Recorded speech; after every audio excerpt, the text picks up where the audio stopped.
Yes, people, welcome back to GNA TV and Chelsea Fan TV for this Chelsea transfer news deadline day show for you guys as well. Loads to get into today, loads, and still going on as well. Chelsea still searching for a DM. They are, there's nothing's come in or been confirmed as of yet. Alvarez is obviously still going on. We're going to talk about Alvarez. We're going to talk about Aubameyang, who has been agreed to Chelsea. We've got Billy Gilmore to talk about. We've got Depay to talk about.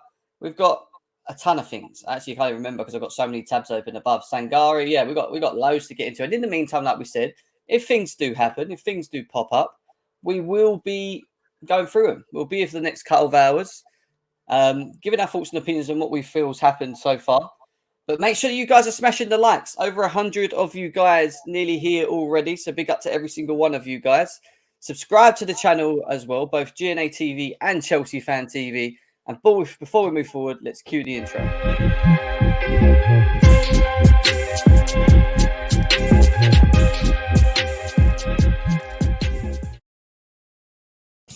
Yes, people, welcome back to GNA TV and Chelsea Fan TV. I hope you guys are well. Thank you for tuning in with us for this transfer deadline day show. It's been a bit of a roller coaster. I've got Pies with me as well, who's going to be keeping us posted, getting his thoughts and feelings on today's crazy day, as so far as it seems at the moment. Pies, how you been, mate? How are things? Stressed, probably like every other Chelsea fan.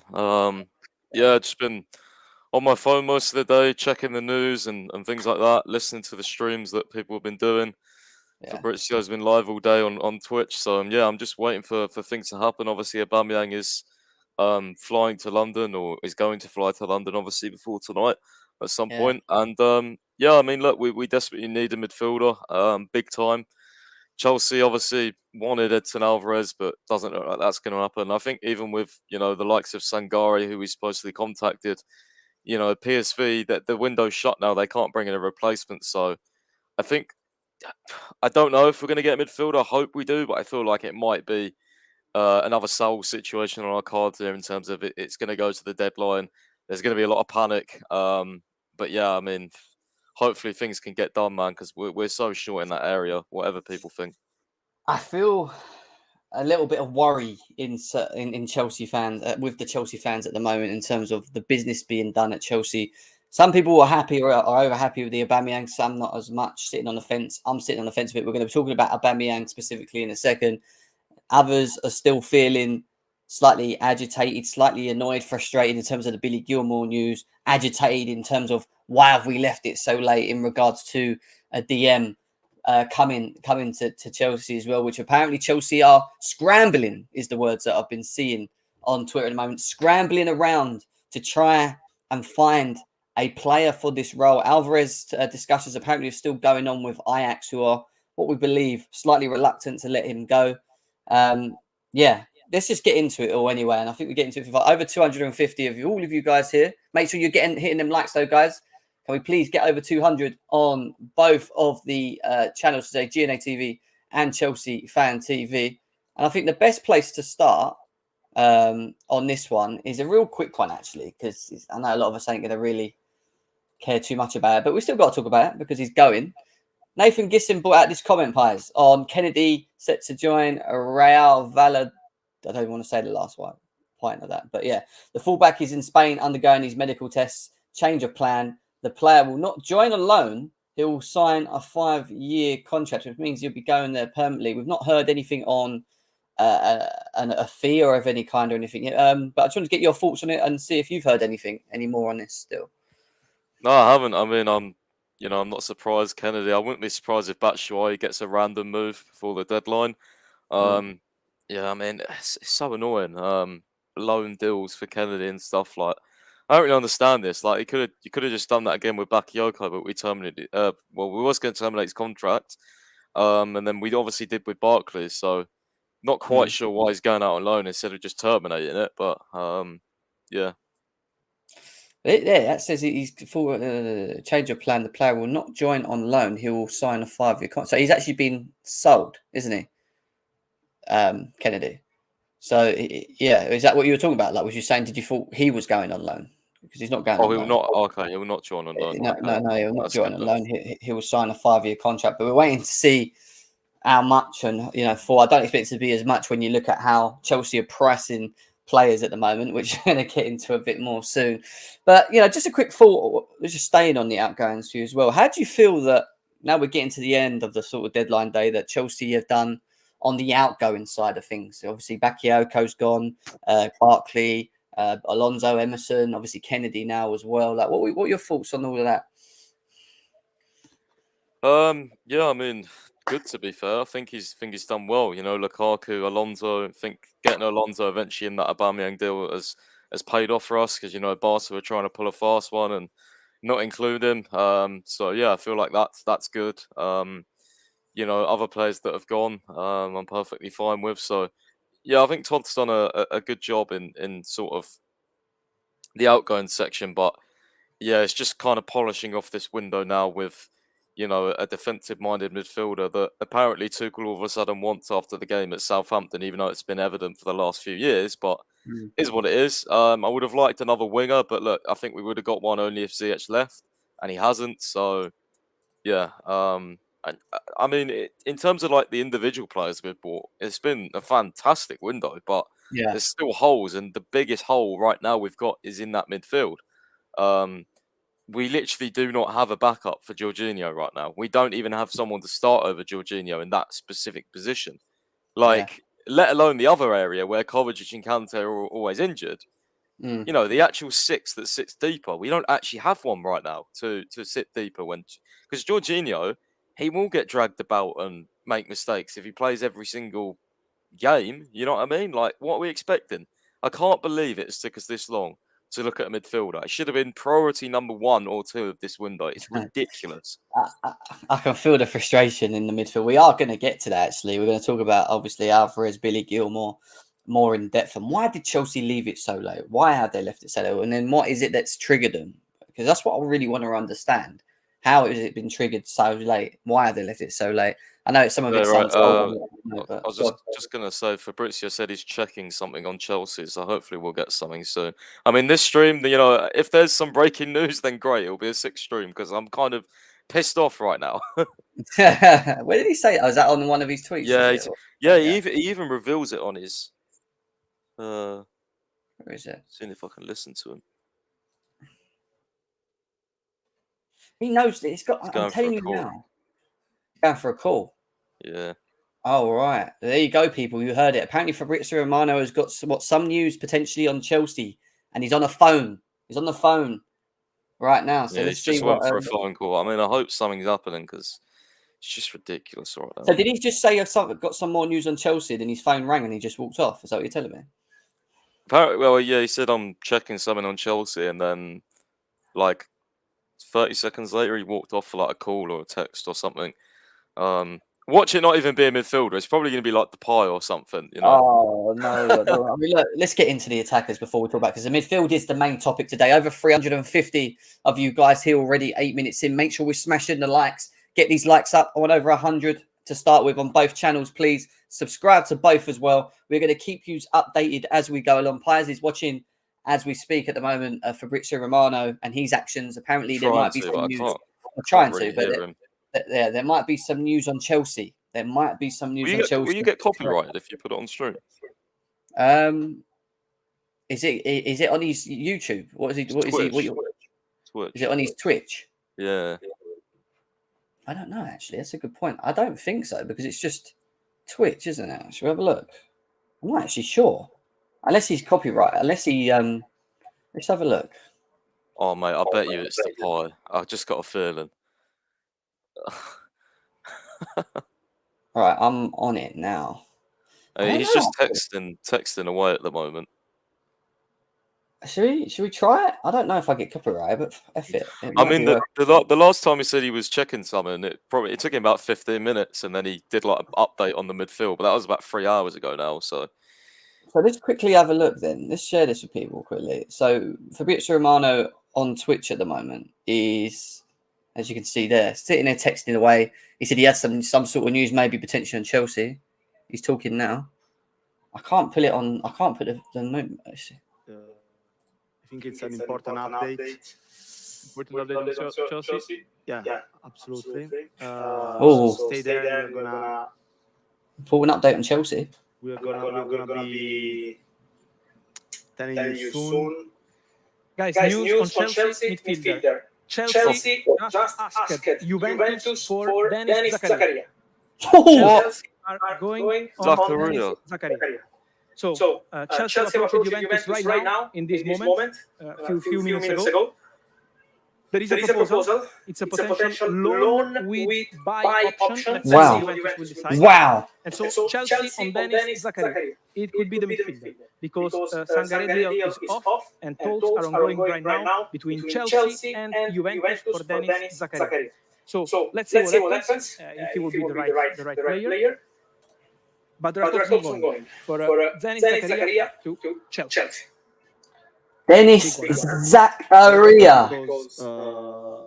Is he any good? I don't know. I mean, he used to be good. Zakaria Imagine that to I was Chelsea. speaking to my sources 2 hours ago. Live Someone asked about Zakaria and Liverpool and everything. They from- told me, no, Zakaria, no way.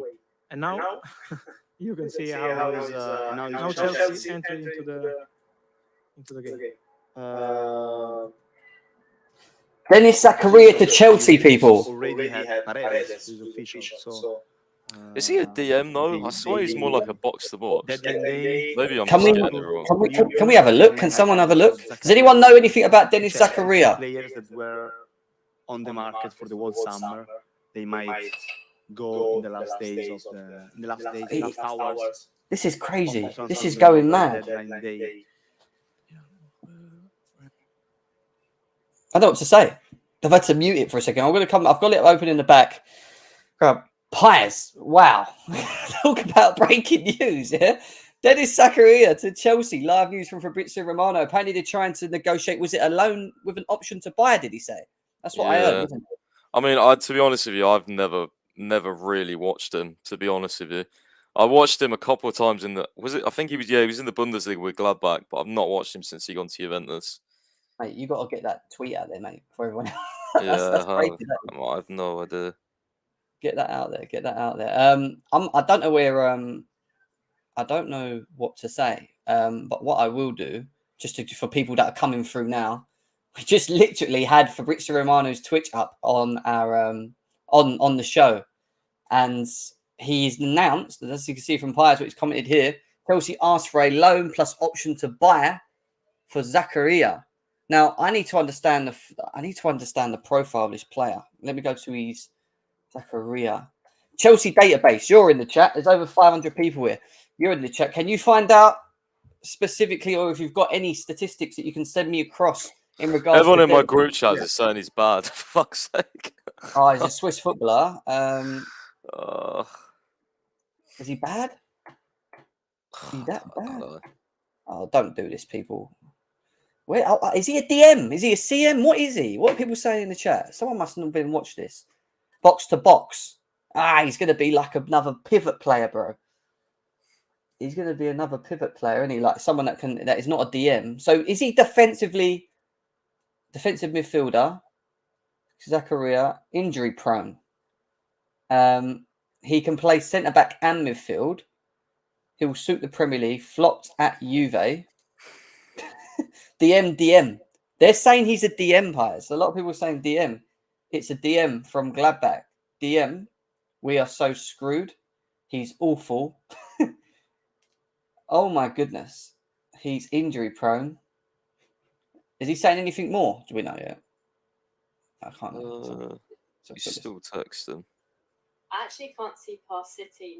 I just think City is so strong. Oh, anyway, just listen. This is mad. Good but bad at Juve. Well, he was bad at Juve. Does it mean John Obi Mikel 2.0? If he is, I'm happy. Because John Obi Mikel was a baller. He's only played last season for Juventus. He only played 9 games in the Serie A. What? Did he have an injury? Let's have a look. Not sure. So I've got it here actually. Let me have a quick look. Show 21-22. So he's played 31 games overall last season, 16 in the Bundesliga. And then Serie A 9. What was you saying? Hang on.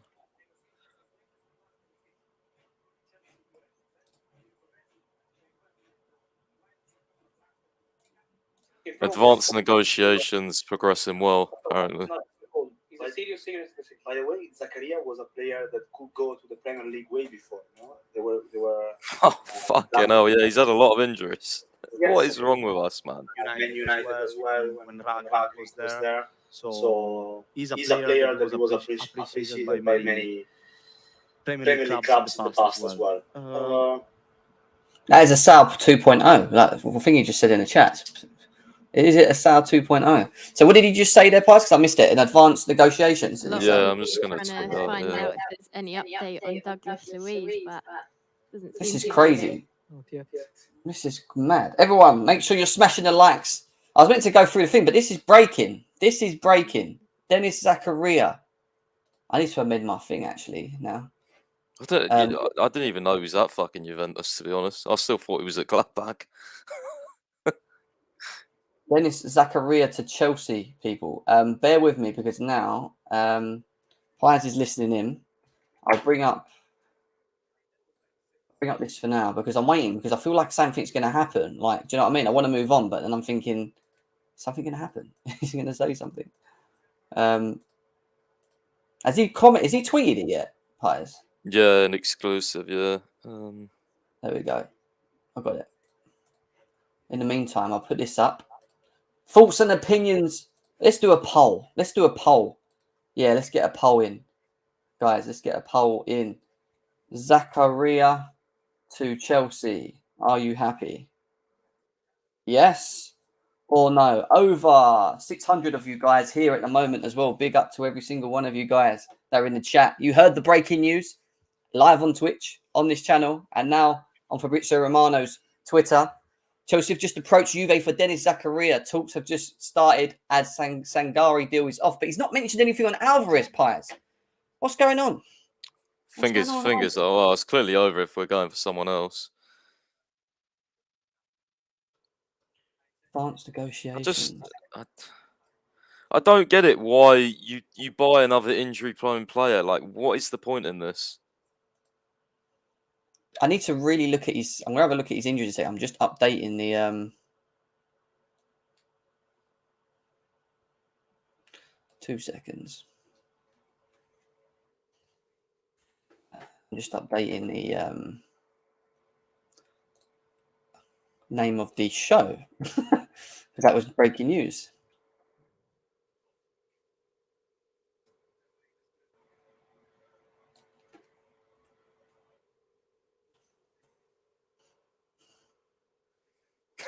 The thing is about this is obviously like I know everyone's overreacted and saying he's dreadful and stuff, but who like realistically watches the Serie A? Like, you know what I mean? Like, yeah, it's a weird one. Sorry, guys, that we've gone a bit quiet. The reason we've gone a bit quiet at the moment is I mean, Chelsea database probably has a better idea than all of us on this, to be honest. I'm waiting for Chelsea database to say. Well, he's typed something in the chat. He said Zakaria is basically Kante now, likes to roam forward but can win the ball in set play, injury prone though. Sorry, I'm missing the super chats here as well. I think there's been a couple, or was it just one? I've only got one here. Jem, what's going on, mate? As it's madness this late. Steve, honestly, mate, we were sitting here. I literally jumped on quickly because Pi was like, why don't we stream Fabrizio Romano's Twitch page? We went on there. And as soon as we went on there, he announced Zakaria to Chelsea with a loan, an option to buy. Loan with an option to buy on Denis Zakaria from Juventus. At the moment, it is advanced as well. So, I mean, he can't be worse than Saul was for us. I refuse to believe that. So Zakaria is basically Kante now, like to roam forward, but can win the ball and intercept play. Injury prone though, like Kante. Chelsea database, can you send me some sort of, you do the little stat breakdown where you show us what what the strengths are of the player and things like that. Is there anything you can get across to me while we're live? Nearly over 700 people here right now as well. Big up to every single one of you guys. Smash the likes though. Smash the likes. Is Fabrizio Romano gone quiet? He's just texting away. Yeah, right, I have people letting me know if he says something anyway, so I should. Cool. I have got it on in the background as well. I'm just not. Oh, got it on. There we go. I've got it there in case he does. If he does start saying things, let me know and I'll bring it back up on the screen. Right, so scouting report for Denis Zakaria is right here. This is via Chelsea database, which he's just sent me across. This is his scouting report. Obviously, you look at I'm not going to look at shots and non-penalties. Where I'm looking is pass completions, attempts, etc. His passes attempts is only per 90, 43.31%. His pass completions 87, so he was a good passer. So it tells me he's good with the ball at his feet. Progressive passing, from what I can understand, that's not as high. Dribbles completed. He's quite a strong dribbler. Box to box is what he said there. So assuming that he can move forward well with the ball. And then when it comes to interceptions, very high on interceptions. So he's understanding on reading in the position must be good. And blocks is very high as well. His blocks are actually his highest percentile against his name. So when you look at that and what we are requiring in terms of that DM profile, maybe we are jumping the gun a bit. All right, he may be injury prone. And I'm going to have a look on, where was I? I'm actually on the transfer market now. I want to have a look at his injury. Zakaria's injury sheet. I want to see these injuries. Let's have a look for Denis Zakaria injury record. Let's have a look at his injury record. And we will go back to everything else. Sorry, it's just caught us off guard. Both me and Piers at the moment. This news. There we go. We're going to get into his. Let's have a quick look at his injury history, guys. And when it comes to his injury history, there we are. So, thigh problem. He missed 6 games. He had a tear in the abductor muscle. 6 games. When you look at, I mean, he's not missing many games, Piers. When you look at that games missed, look, 2, 6, 1, 1, 1, 1, 1. And then it goes to his longest games missed, which was a knee injury back in 1920 for 21 games. Like, so, it's kind of like what Kovacic has, though. Kovacic will miss sort of 3, 4 games, 2 games here, 1 game there, and it just adds up to the problem. So, I don't know. Give us some more insight, Chelsea database, if you have anything. Yeah, Chelsea database. I need more, mate. I need more. GNA TV. I know some people were sending me stuff in there. There's been 1-year contract offered by Chelsea to Depay. Is that true? Piers? It's not from a great source. Okay. It's not from a great source. What else have we got? What we got over here? We got over 320 people on GNA TV. Big up to you. Over 450 people on Chelsea Fan TV. We're nearly got 1,000 people here. Big up to every single one of you guys. Jim, if he's Kante, we would know more. We would know him. Is what Heiko and Martin's saying. I sent you. I'm not at home right now. Oh, fair enough, mate. Fair enough. If you're not at home, do not worry. But there you go, guys. So caught us off guard. Caught me off guard in terms of planning my show.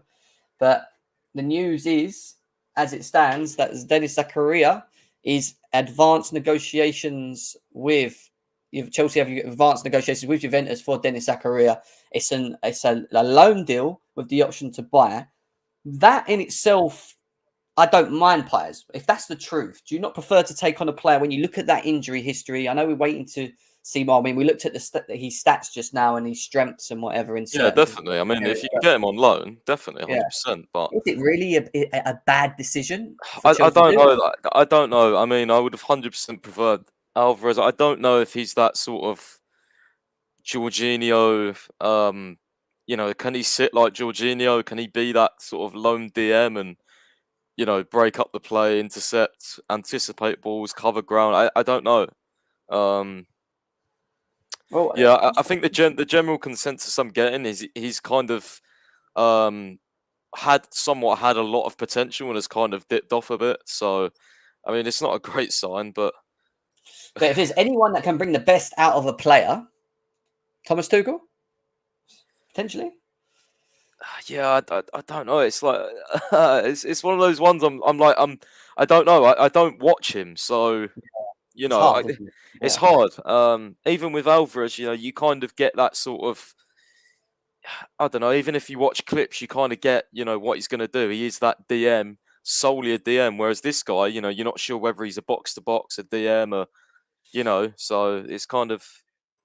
It's annoying. Do you know- Apparently, the Italian window shuts in like 30, 40 minutes as well. So I'd expect this to be done very soon if it's going to happen. So that is going to be our answer to a midfielder then, a loan option to buy and bringing in Zakaria to Chelsea. That is interesting. That is interesting. I wonder if like Lorenz or someone in our group knows more, or Charlie know more about this guy. I mean, Who said Lauren said he's good, but the above should rule him out immediately in my eyes. Not an actual DM, super injury prone. That's the thing. Like, why is he like? How are you going from a DM to everyone saying he's not an actual DM? What the fuck? Yeah, I've just sent him the link, just them in the link, and just said, look, if anyone wants to come in, then they can come in. That'd be good to get some. So, all right, interesting stuff. I mean, I'm just trying to see what people say in chat, because obviously there's over 800 people here, players, and I'm trying to like see if anyone knows much about him. We're gonna have a look and see. Casual EFC, big up to you, my guy, Marshall. Hope you're well. Top man, Fabrizio Germano on the transfer ones. And listen, that was lucky, wasn't it, players? We caught that at the perfect time, didn't we? Really, players. I don't know what frantically checking Twitter to retweet is what Gabrielle's saying. Jem, this feels like a bad Xmas present. Sergi Savić, what has he got to do with it? He is a DM. So everyone's saying he is a DM. So in terms of profile, I mean, everyone's saying he's not a DM. yeah, I don't understand this.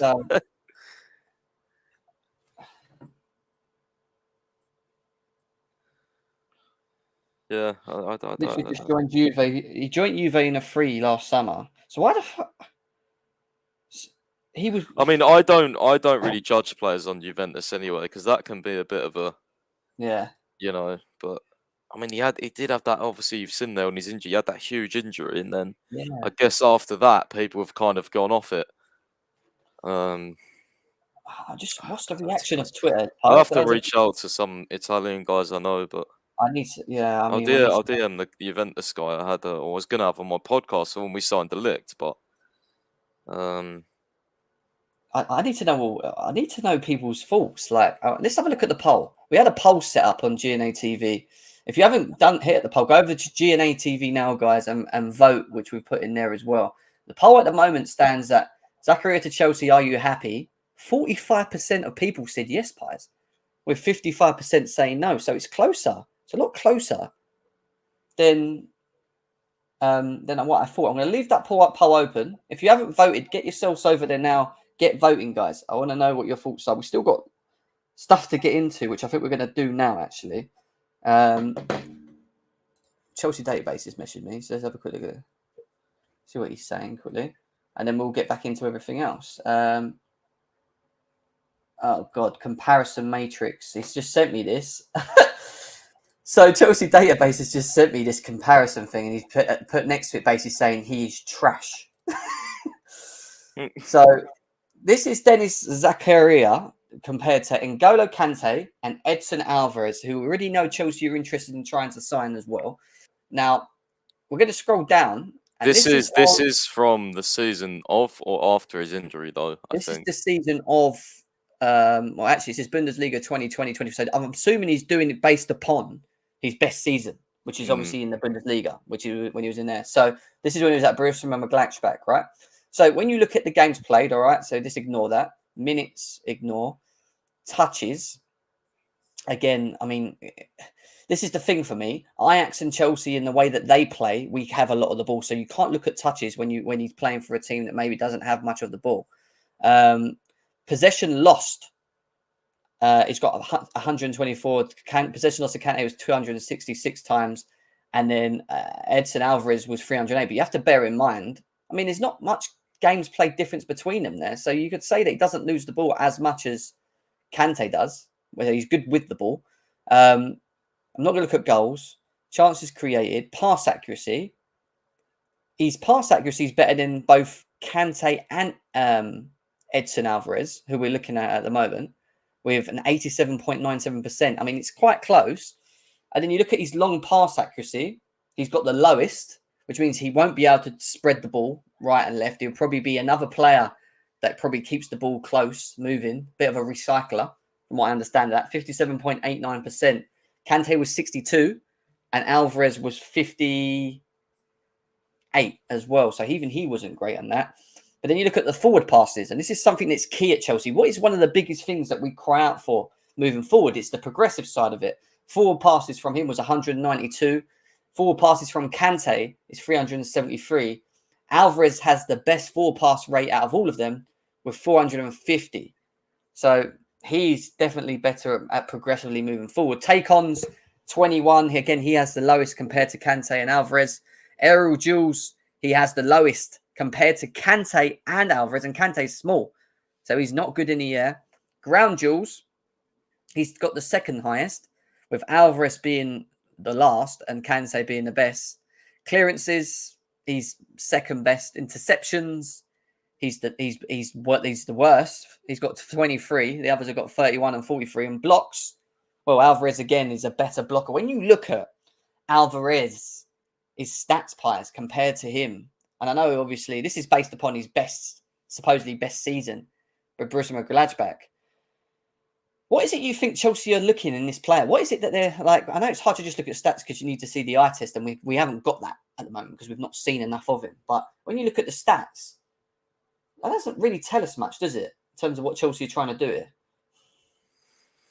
Yeah, not really. I don't know though, because like again, Eredivisie, Serie A, like I don't know how.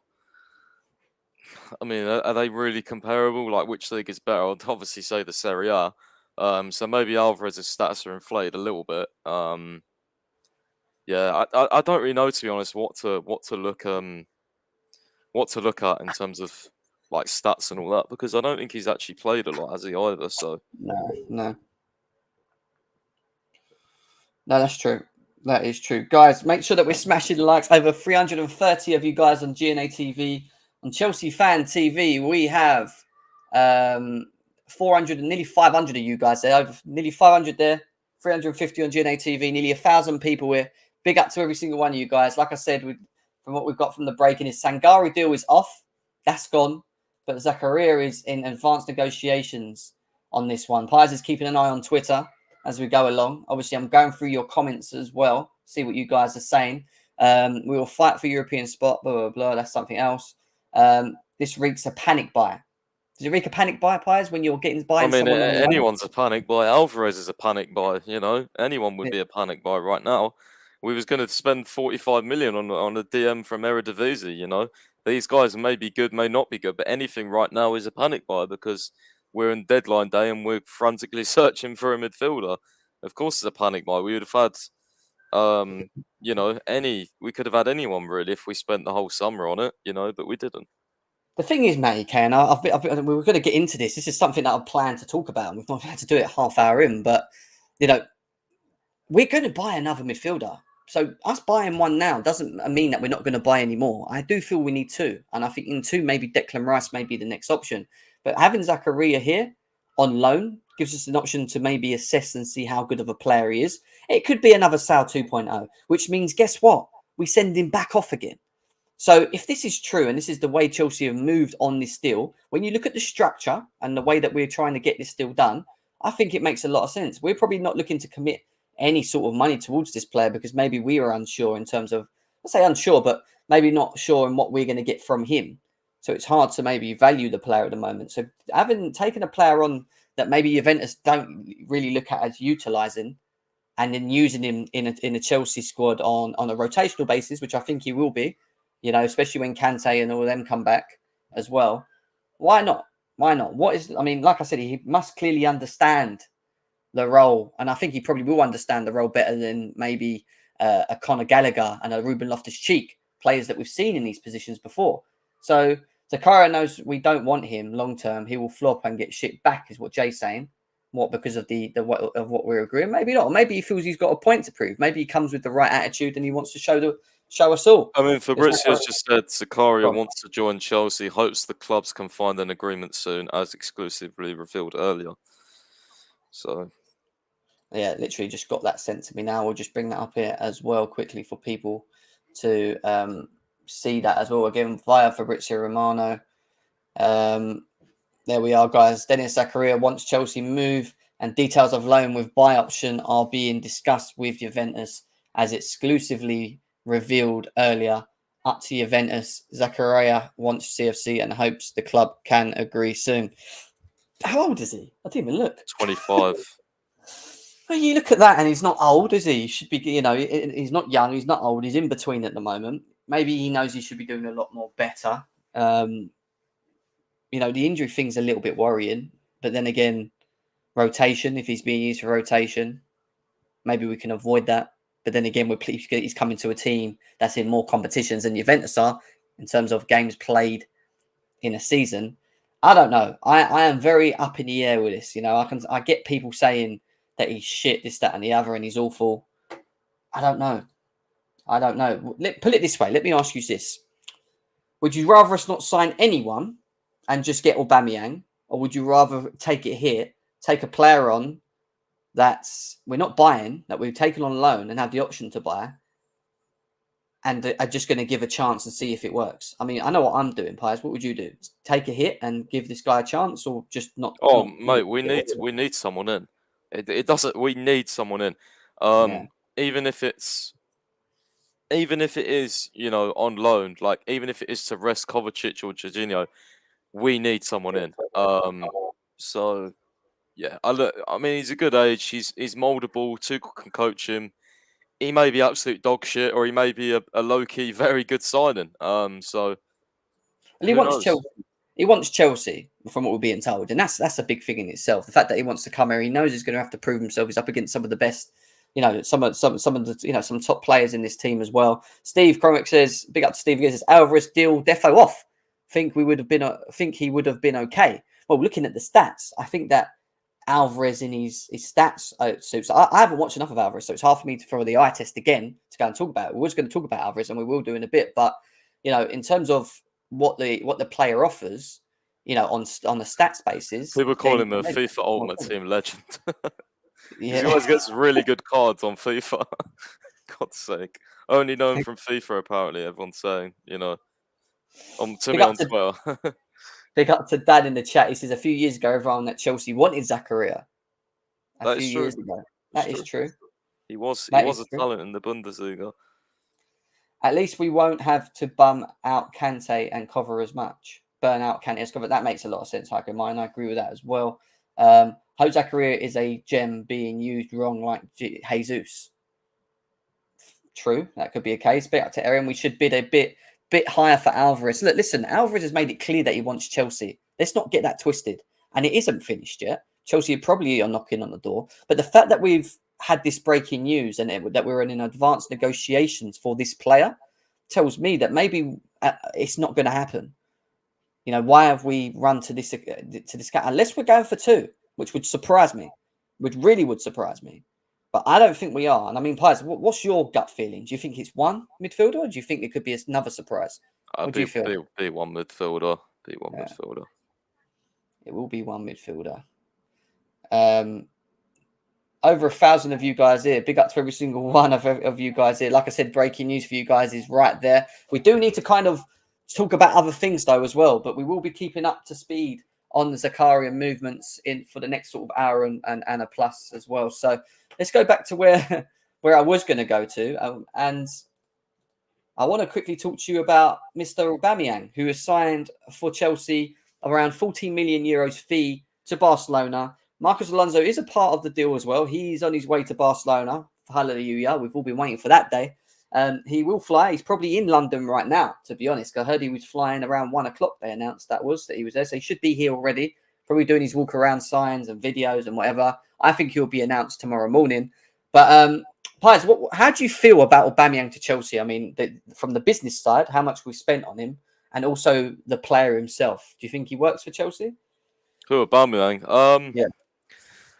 I don't know, man. I mean, you watch most of our games. You probably think, what does he solve? But hopefully we'll score some goals. I mean, it's a short-term deal. I mean, the plus one more option is going to be not fully how do I say it? Not fully confirmed to be activated. So I mean, he was never going to come for a 1-year deal. It's obviously minimum going to be 2 years. But I don't really take notice of contracts because he only just joined Barcelona and now he's gone. So Yeah, I mean, I'm just glad Alonso's come the other way. I don't have to watch that snail again for my football club. Fantastic news. Although we're going to miss his goal threat, I feel like. So annoying. When you think about his technical ability, he's probably got a better finish than most of the players in the team, to be fair, barring Reece James. But no, look, I am happy he's gone. Alonso, I've been praying for this day. I am happy he's gone with as many others, like the Bakayokos, the Barclays. I'm just glad that we've got rid of so many of these like dead average players that we don't need at this football club. And that's a good movement for Chelsea. And we're not talking about it as much because we're also worried about the incomings. And I understand that because we're trying to improve the core. We're worried about the midfield. We want more in a forward line. But in the long-term run, getting rid of the deadwood players has always been something that we've struggled to do under Roman, get rid of these players. And they've done it swiftly. They've done it swiftly and they've done a good job on it as well for me. So I'm with the Aubameyang thing, I'll be honest. I'm sitting on the fence with it because I kind of feel that he will score the chances that we create that we ain't scoring. So I think that's a tick. I'm just intrigued to know how he adds to the team and what we get from him. What do we get from Aubameyang at Chelsea? Will he score goals? I think he will. We do create chances. I know we've moaned about we don't. We do create chances. Maybe not enough chances, but we do create chances. I still again don't feel he's enough. I still feel like Depay might happen as well. I don't know. I'm thinking two signings, but I just they wanted to get rid of him, didn't they? He wanted to get his contract terminated or something, didn't he? So we're getting to him. I mean, there's an analyst on Twitter, Premier League Panel. That account has been on my tweets all summer. You should sign Depay. He's been doing tactical tweets how he'd be amazing for us. And I put the interest out there earlier from Jared Romero, and he just went absolutely bonkers, saying they've been looking at my account and stuff. So I don't know. So yeah, look, Aubameyang to Chelsea is a low risk reward. When you look at how much we're how much we're looking to spend on him, how much we've spent on him as well. At the end of the day, it makes sense. The fact that he wants to come back and be here, he probably has a point to prove. So let's see what happens with Aubameyang. But that is confirmed. Here we go today on deadline. So he's one player added to a forward line, which I again think we do need. But then again, I'm still sitting on the fence because I'm just not too sure how he's going to look or how he's going to fit in Chelsea at later stages. But we are going to go quickly on to Memphis Depay. We're going to keep you updated on the Zakaria news if there is any. Like I said, guys, keep hitting them likes. Hit the like. Subscribe to the channels as well, both GNA TV and Chelsea Fan TV. Let's get these likes over 200 on both channels, please. We're going to go on to what Piers just spoke about just now. Memphis Depay is set to accept a 1-year contract offer from Chelsea after the Blues made a late offer for catch. I don't know who this is. It's Peter. I do know Peter O'Rourke, to be fair. But yeah, that's from Peter O'Rourke, who seems to feel that is another deal that could potentially get done. I've seen today on the Depay thing sort of mixed feelings. Like, is it a good move? Is it not a good move? Obviously, we had this from Simon Phillips as well, saying that Memphis Depay has received an official offer from a Premier League club, which then we've been told was Chelsea as well. If we did get him, Piers, how do you think he would fit the team? And do you feel that we would benefit from having a player like him? I mean, he's a technical player, so yeah, with judging by the way our attack is at the moment, for sure, he can play off the left, centre forward. But yeah, I don't know if it is going to happen just because obviously the amount of options we have got up there probably dependent on, I don't know, someone else leaving. But it's deadline day, innit? I got a feeling something might happen with it just because he's on the free, but who knows? We'll see. Probably just going to be the two. David Ornstein, Chelsea have agreed a season-long loan for Zakaria. It's done. Is it done? Is it Ornstein news? Let's go to the Ornstein quickly. He's undergoing a medical. 16 seconds in. Some breaking news, guys. Literally seconds ago for you. Back to the Zakaria news. Exclusive. Denis Zakaria has having a medical injury after Chelsea reached an agreement with Juventus to take the 25-year-old Switzerland international on loan with an option to buy. Permanent terms, no problem. All being well with the Czechs midfielder joining. There we go. That is via The Athletic as well. I'm just going to update my... There you go, guys. Another player through the door. That is a pretty much here we go, isn't it? Yeah. In Ornstein's terms, isn't it? I'm assuming. Yeah. I'm gonna have to update the thing again. So now I can update it to not advanced to Chelsea. It's gonna be done deal, isn't it? Done deal.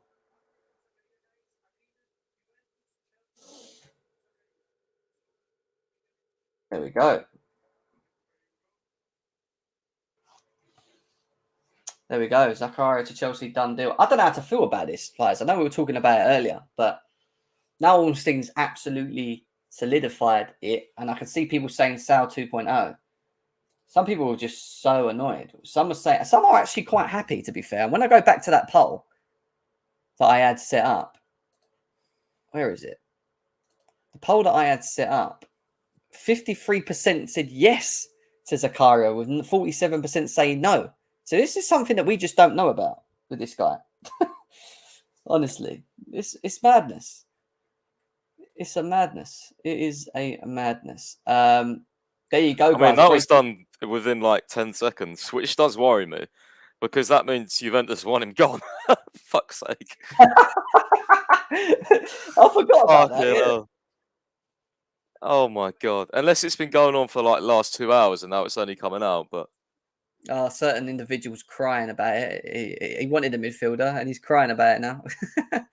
Chelsea are on the verge. I want a midfielder that is known to be good and that we don't know we don't know what he's going to be like. Fucking hell! Well, you know what? At least I hope he turns out good. It is what it is, and it's done. Fabrizio Romano has just said Chelsea are on the verge of reaching an agreement with Juventus for Denis Zakaria. He's sitting there talking about it now, actually. Here we go, Fabrizio. 15 minutes, 40 minutes. I think all the Chelsea fans in the comments will be have a quick happy look now because it's just been Chelsea news, and there you go. Heard it here first. We got there.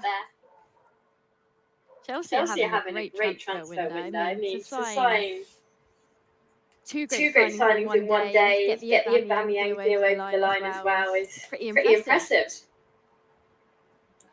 Is it? A lot of movement in the Premier League right now. He looks very busy, Fabrizio Romano, doesn't he? He's sitting there texting away. The Liverpool news. I love the way she's just sitting there staring at him, like, don't know what to do. We got the Arsenal one. First, here we go. Anyway, there we go. So, yeah, there we go, guys. I don't know what to say. So, 2 players already in the bag. One on loan, the other one for 14 million euros. I'm a bit like, when you know you're here, and we've got over 1,000 people here, players. We're here, guys, but we're just kind of doing what Fabrizio Romano's doing, which is just trying to find out as much as we can to share. But there we go. Negotiating and processing very well is what he's got here. David Ornstein has come out with the Ornstein dagger, confirming Zakaria to Chelsea. He's just DM'd me as well, Fabrizio. Has he really? What's he said? He put Zaka, good exclusive, no, question mark. But it's not, is it? It's just shocking. Right, what's people sending me? Yeah, I've got the Ornstein one. The Ornstein one's confirmed, guys. I know a lot of people are messaging me in the chat saying about the Ornstein one. Literally, it's below there. I'll put it there, the Athletic comment there. So there you go, guys. Chelsea on the verge of reaching a deal, which is supposedly done. Here we go. Steve has come out with another donation. Big up to him. He says, it's only impressive if they turn out playing well. And that's it, mate. We're all going to have our opinions about specific personnel, profile players that we want at this football club. Not all of them are going to be the ones we want. Don't get me wrong. But at the same time, they're coming and we're going to have to give them a chance. Like we give every player, we have to give them the opportunity to show us. And the fact that Chelsea have moved for this player, you would assume Thomas Tuchel's given the authority to get him, tells me maybe that they feel that they can utilise the player in some sort of way. I don't think that this is a Sal 2.0 in terms of just getting a player and giving it to the Tuchel.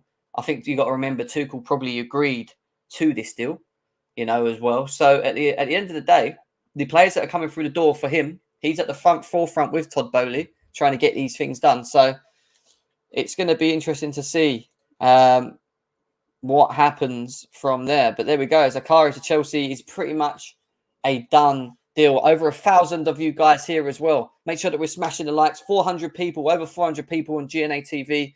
We've got nearly 700 people on Chelsea Fan TV as well. Thank you for tuning in with us as well. We've got Fabrizio Romano's Twitch page opened up next to us as well. So if anything else happens in the next hour or so on other news to do with Chelsea, which you never know, we will get back to. But I want to go back to what we were just talking about, Pies, which was Memphis Depay.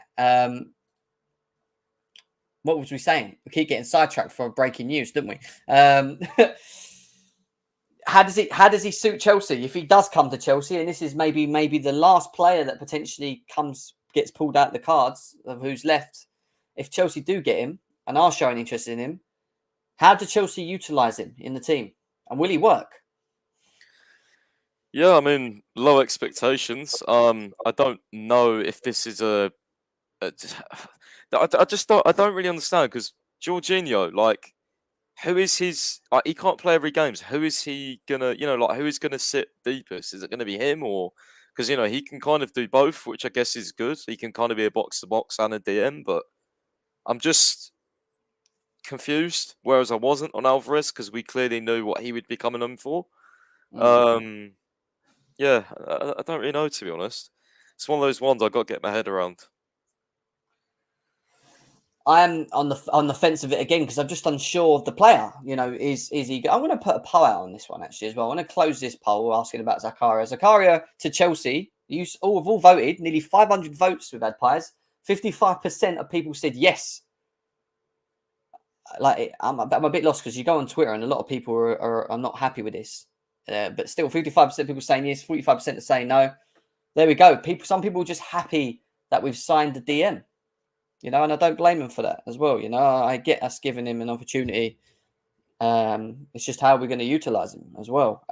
Next question as a poll will be Chelsea, Depay to Chelsea. Yes or no? That's the question. Depay to Chelsea, yes or no? Chelsea Fan TV viewers, if you want to go over to GNA TV and quickly share a vote over there, please do so. The link to my channel is in the chat right now. Click that link. It'll take you directly to me and GNA TV. Get voting over there on that for us. And also subscribe on your way through as well. It'd be nice if you can all subscribe, and vice versa. Please subscribe to the channels. He was the first vote. Big up to you, bro. Big up to you. He flopped hard at Man United. I mean, I haven't followed him. I mean, have you watched a lot of any of him in Barcelona yourself? Because I haven't.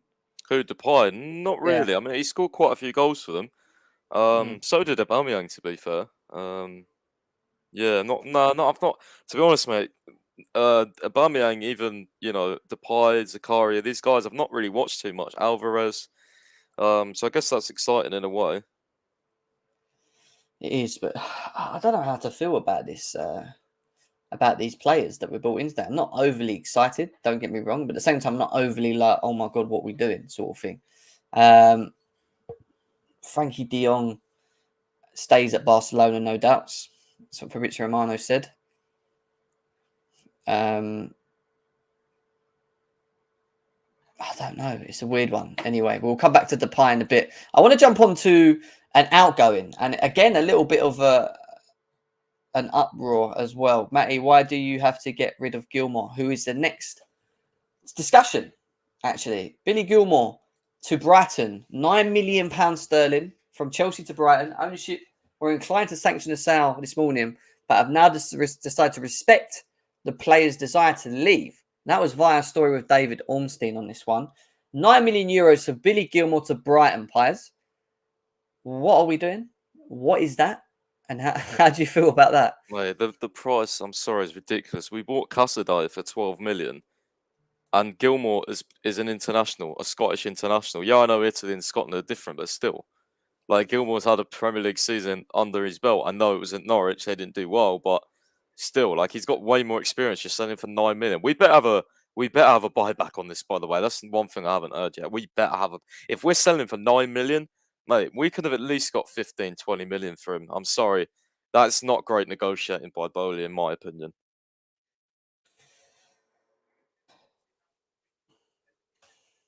Yeah, no, I agree. I think it's interesting. I mean, just got a message from Ben Jacobs. Was meant to have had a show and say, but it's just been absolutely manic. I'm seeing whether he's got a minute to spare to join us as well on the show. So let's see what he says about that. Chelsea should go for Asensio, is what 77 Facts said. Look, I put a tweet out about this. I was so not sure. I didn't understand it because at the beginning I was like, right, if we're letting him go, then I expect a midfielder. Granted, we've now been given Zakaria, which probably tells you that maybe allowing Billy Gilmore to go was because we bought Zakaria, and even though it's only on loan, it still don't make sense because we've not bought a permanent player there. But maybe it is to do with having him there, and then going into the next summer window, we can then buy the player that we want, if it's a Declan Rice or whoever it is, Sangari, whatever that will be at a later stage. But for 9 million, I would have at least said put another one on that, at least 19. Yeah, he's got to be at least 19 million. Billy Gilmore players. Easily. The only thing I can think of is we've sold so low for the buyback. But I mean, because didn't we go higher for Cucurella for some reason because of something? I can't remember now. Because of obviously the Colwell on loan, wasn't it? So yeah, we decided to obviously, instead of sending him permanently, we give him on loan. So we had to pay a bit more for Cucurella. That was the rumours there. So whereas I think if we sold Colwell, we might have got Cucurella for a bit cheaper. So, I mean, sometimes you have to do things in negotiations for something else. So hopefully there is a buyback. Someone sent me a Wikipedia of Zakaria. Yeah. And literally, apparently he's got like the shortest club career on Wikipedia. It's literally like 4 things. He played for Young Boys. He played for Bristol Gladbach, the Juventus, and then it was Savić in Switzerland. That's where he first started. But he's got like the most shortest like bio about him. You know, when you go on Wikipedia, you get like long bios about footballers and where they played and what they've done, this, that, and the other. Even his international career is like 3 sentences long. Like, it's mad. It's literally like someone's quoted saying Denis Zakaria, one of the shortest club career sections on Wikipedia I've ever seen for a player of his stature. Juventus, Bundesliga, International, joining Chelsea. Yeah, it's mad. That is mad. That is mad. Yeah, going back to this, look, I don't know used to play centre back as well, which is strange. Yeah, no, I said that at the beginning, didn't I? Apparently, he is big up to Shaq in the house as well. Can you compare Ampadu and Zakaria, please? I think that would be really interesting. Can we do that? I don't even know. Maybe I might be able to. I'd have to go back to Chelsea Database's comparison matrix and see if we can get Ampadu up. But yeah, we could definitely have a look at it. Why not? Ampadu. Guys, make sure that we're smashing the lights, guys. As always, Ethan Ampadu. There we go. In what season should we put for him though? Because apparently his best season. No, we can't compare him because his minutes are so low. He's only got games played 5, and I can't even change the season, which is a bit weird. No, that's under 21s. Chelsea FC seasons. Who did he play for before this? The Italian team that was that? Was it? I can't remember the name of him. I found them. Venezuela, wasn't it? Was it Venezuela? Saying there we go. All right, cool. Let's have a look at this because obviously we've allowed. Interesting. Demarcio said Liverpool also inquired about Zakaria last night, but moved for Arthur Melo instead. They're 2 different type of profiles, though, isn't they? Bit weird. So people ask me to compare Denis Zakaria midfield. Let's have a look at this. We got better. That's probably the best stat for him. Yeah. He stats compared to Ethan Ampadu. So this is Ethan Ampadu's stats last year in Serie A when he was over there. So he had a lot more time. I mean, he's played a lot more games than Zakaria. So let's get that right first. So that probably doesn't give us a clear answer. But in terms of the important stuff like pass accuracy, Zakaria is better than him. Long pass, he was better than Ampadu. Ampadu's better with forward passing. He's better with aerial duels. He's better with ground duels. He's better than clearances. He's better than interceptions, and he's better with blocks by quite a bit. So I mean, this is a player that we're judging. Well, we just say we're judging, and we're judging. That's Bundesliga 21. Wait, damn, apparently he's 6'3". Jesus, I didn't realize he was Who? that tall. Is he Zakaria. really? Yeah, is That's that true? mad. Zakaria height. I'm trying to Google it. Gilmore must 1.9. have had a buyback clause. We don't know if he's got. Have we been told about Gilmore having a buyback clause? 6'28". No, we haven't yet. We've not had no confirmation of the deal. All we know that it's just 9 million. That is it. Zakaria is a football manager's wet dream. Wonder kid who turned crap. Oh, we've got here. Hey, look, maybe he can be revived. Who knows? Maybe he can be revived. Let's Maybe see. Tuchel feels he can revive him, but we have got a here we go. That is Zakaria to Chelsea. Here we go. Total agreement reached with Juventus, as revealed earlier. Loan deal agreed. Personal terms all approved. Exclusive news. Medical ongoing in Italy. So he's having his medical in Italy, and then he's just going to fly straight away to the Chelsea. By the sounds of it. Let's take that off and update the Athletics to Fabrizio's. Here we go. Let's change this to. Guys, have you got any feeling in yourself that something else may happen? No, I'll be honest. I don't think so. I just don't see what could happen. Maybe Depay, but then again, I'm thinking of like our attacking options right now. We got Broja, Havertz, Aubameyang. Who else would we sort of? Pulisic, Ziyech, Mount. We should be getting rid of the players that don't want to be there. You know that. I still feel like we should get a winger still. I think, but I'm not sure it's going to happen. To be honest with you, we should be getting rid of Ziyech. We should be getting rid of Pulisic. If these players don't want to be here, and we've had these conversations in group chats before, players that don't want to be here, let them go. Like why are we holding them here? Like get rid of them. Like I'm not joking. I'd rather have a Depay at Chelsea than have a Ziyech that we don't benefit from anyway. Like we're not. If he's here, he's not here. We don't benefit from it. That's bad. People, this is so funny. People have gone onto Zakaria's Twitter and searched up like his at with Chelsea. Apparently, in 2014, he called Azpilicueta rotten, and everyone's quoted him saying, "Get out of my club." That's crazy. That's football at its finest. There's another tweet of saying Chelsea are boring. Is that him saying that? Whoa, brilliant, yeah. Apparently. No, he's at Chelsea. No, he's at Chelsea. That's mad. Just quickly, while we're obviously going to keep you updated on Zakaria, I don't think there's going to be any more news other than it's a done deal. Here we go. He's coming to Chelsea on a loan deal with an option to buy. Another bit like the Sal, a little bit like the Sal deal. Whether he's going to be or have a career at Chelsea like Sal is yet to be seen. Or maybe there's a player in him that Tuchel feels that he can bring. We're going to see. We will find out. That's the thing. But we have brought in a midfielder now. So there is a supposed six, a DM of some kind, someone that can sit in the team. How good he is, we will find out. But going back to Billy Gilmore, obviously 9 million. It should be more like 19. To Brighton on a permanent deal. With Billy Gilmore, do you just get the feeling that this might be one of them ones like a little bit like a regret story, like Tomori, for example? Or not as much as like a KDB, but a KDB to a degree. Salah, do you think that there's a player in Billy Gilmore yourself? Do you think there's a talent? Yeah, there's a talent in there for sure.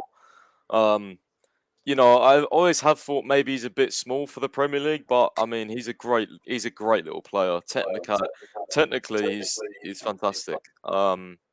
Yeah, players 8 or a 6. I think he'll be great for Graham Potter. I feel like he'll get the best out of him. I don't know how many minutes he's going to play, but look, if they're buying him permanently, it's a great deal. He's still so young, man. Like, I just feel like he's got like such intelligence for his age, and yeah, it's a disappointing one. I always did have the feeling he wouldn't make it here though, just because of, you know, unfortunately circumstances. Was he given the opportunity though? Was he actually given? No, that's what I mean. He wasn't really given the opportunity consistently. Like, you know, and we always have so many midfielders.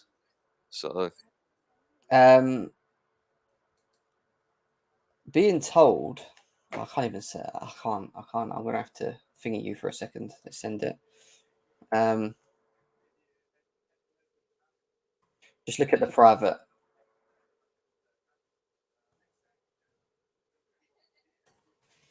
I mean, if that does, I mean, wow. I don't know how serious that is, but that's someone Also, that's got quite a good link to Chelsea. That's what I'm going to say. Look at the private. I'm not too sure. I don't want to say anything because I don't know. I don't fully trust it with this guy because he said something a little while ago which didn't happen, but at the same time he said something and it did. I mean, I'll soon be able to tell you. If you message me. Yeah, I mean, can you maybe find out from your own people, Fabrizio Romano, maybe like just mention it because I don't know how serious that is. But yeah, that's through someone that I've talked to. I don't think you'll know him actually, but it's some guy that I talked to who DMs me.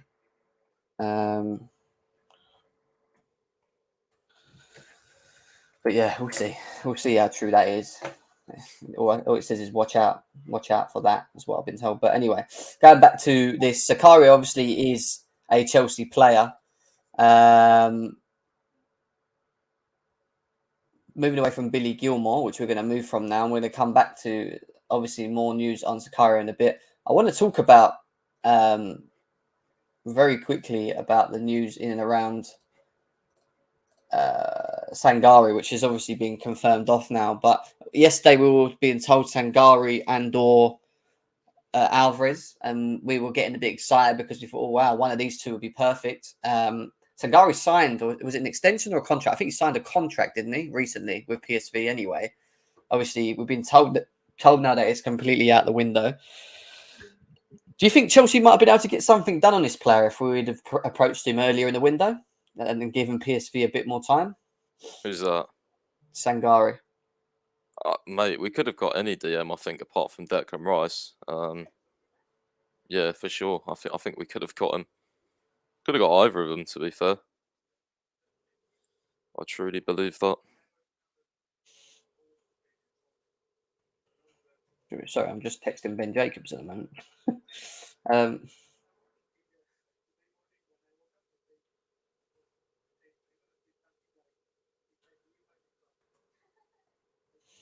He said he might pop through later or soon. We say so. Hopefully soon. We'll see. We'll see what happens with that.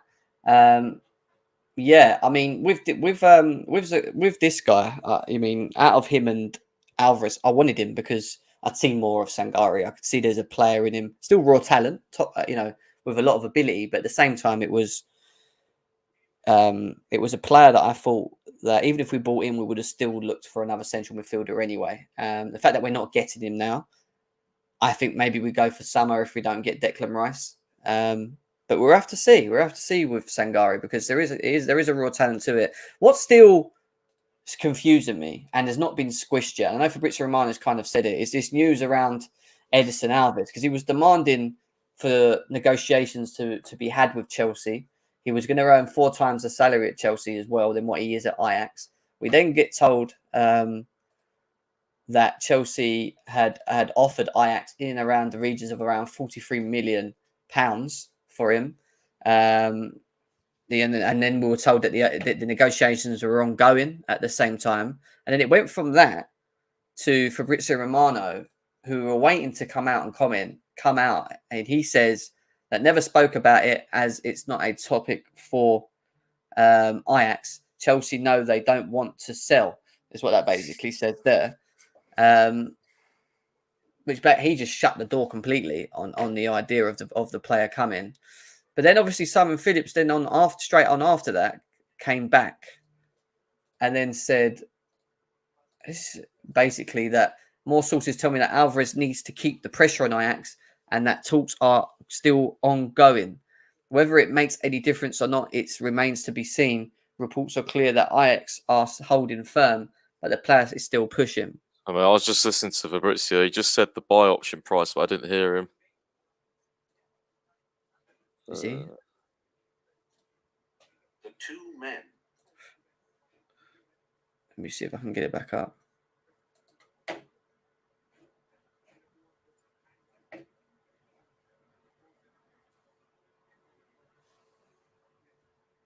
He's talking about, I mean, he's saying what Demarcio said in terms of Liverpool contacted them last night. Oh, he just said the buy option, but I didn't hear him. Okay, let's wait for the camera. He's doing something else now. Yeah, do take now. What is it? Oh wait, he's just loan with £30 million buy option. Checking. Okay, ready to go, guys. What's Give this? away, yeah? Here is fine. Yeah, I would sign bigger. Let's do it. Let's put it here. We go. Oof. Special item. He's not saying anything. Let's go. Yeah. Yeah, he's gone off it now, bro. He's on to something else. All right, cool. We'll go away from that. So yeah, £30 go on. million. Has that been tweeted out? Has it? Yeah, buy option £30 million. So I mean, yeah. Someone just. I left 3 hours ago. Oh dear, what happened? What happened in that space of time? A lot happened. We signed a midfielder in about 20 minutes. Literally. We literally signed a midfielder in about 20 odd minutes. I don't know how. There it is. Denis Zakaria completes his medical as new Chelsea player, and Juventus are preparing all the paperworks. There we go. Loan with £30 million buy option. You're having a laugh when we're selling Billy Gilmore to $9 million in there. Potential 5-year contract, Chelsea to cover 100% salary as well. What is that salary?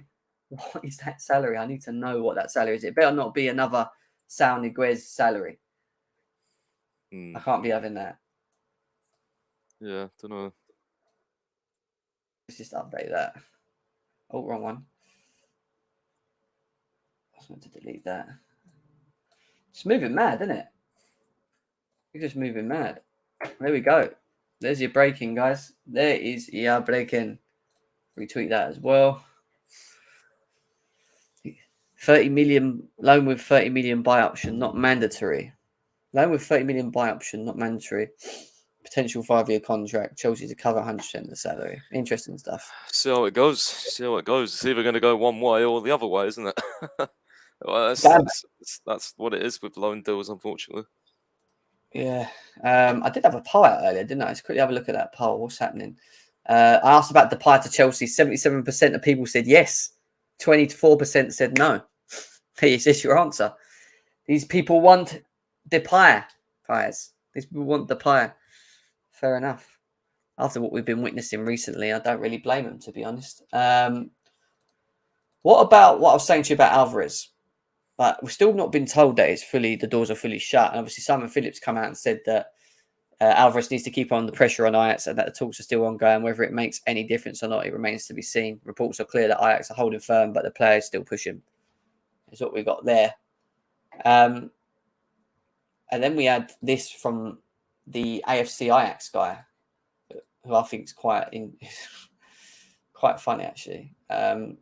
He comes out and says, Edson Alvarez is angry and finds it unfair that other players did get their much-deserved move. He is afraid that these chances will never come again. He's now putting his hope in supervisory board of Ajax, who could decide to approve his sale.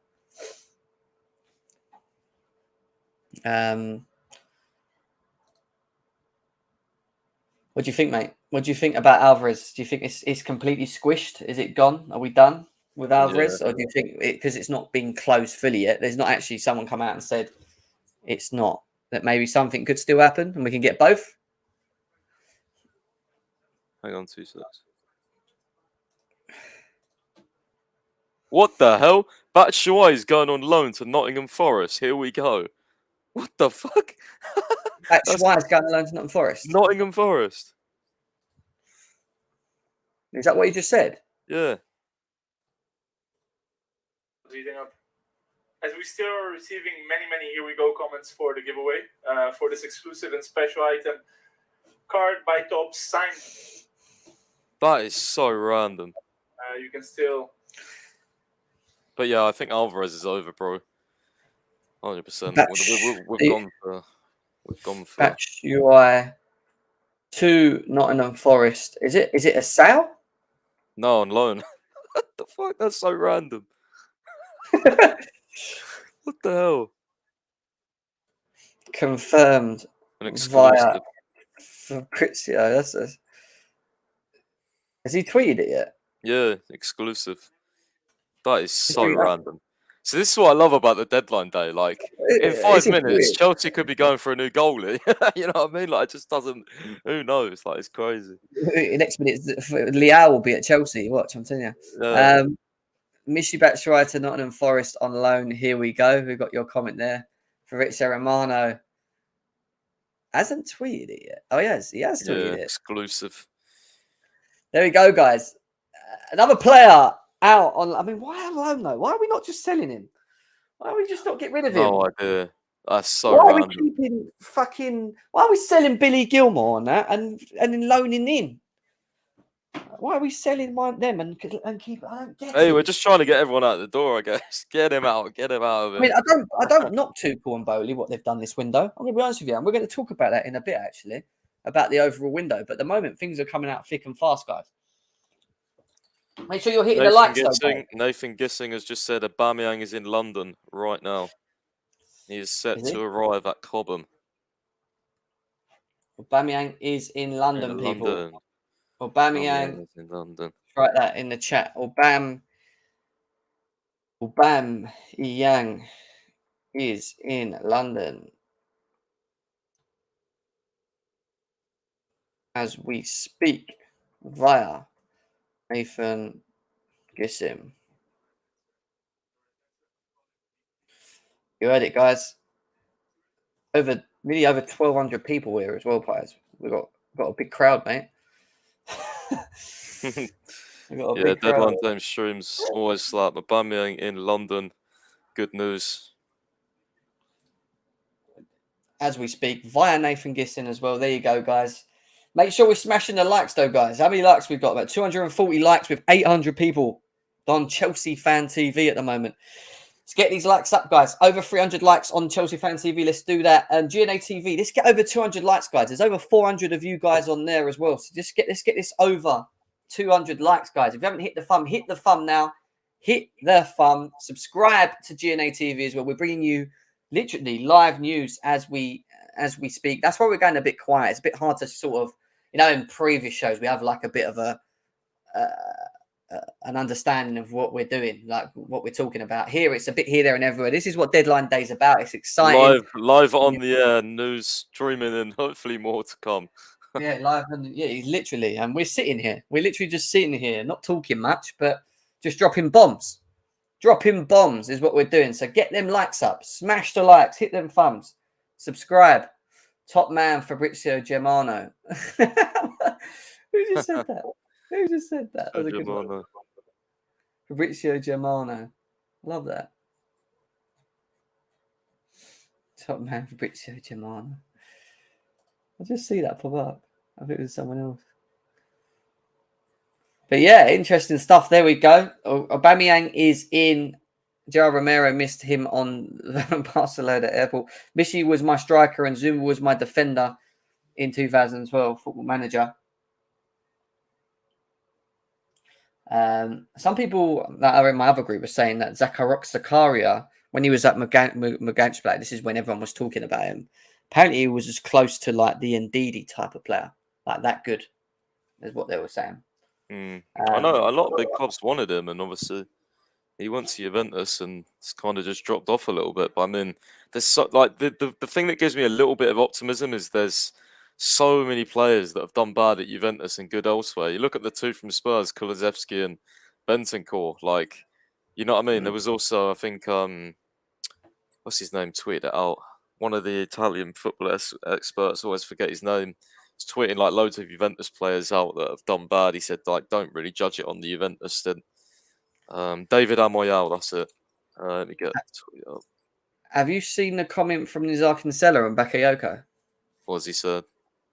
I'll share it with you guys. Let's go to that quickly. A little bit of news from Nizar Kinsella and Bakayoko. He says that Bakayoko is in a 2-year loan deal from Chelsea with an obligation to buy. However, Milan stopped playing him to avoid paying the 12 million, which is triggered on appearances. In theory, he returns as a Chelsea player next summer with his deal running up until 2024. Oh, I thought he was gone. Oh, he will be gone. There'll be I something thought he done was about it. gone. He will I thought get he was gone. gone. I thought he was off He the will books. get gone. Oh, If we can get rid of the likes of Kennedy, Barkley, Batshuayi, you know, maybe he's These the are next one gone. to be terminated.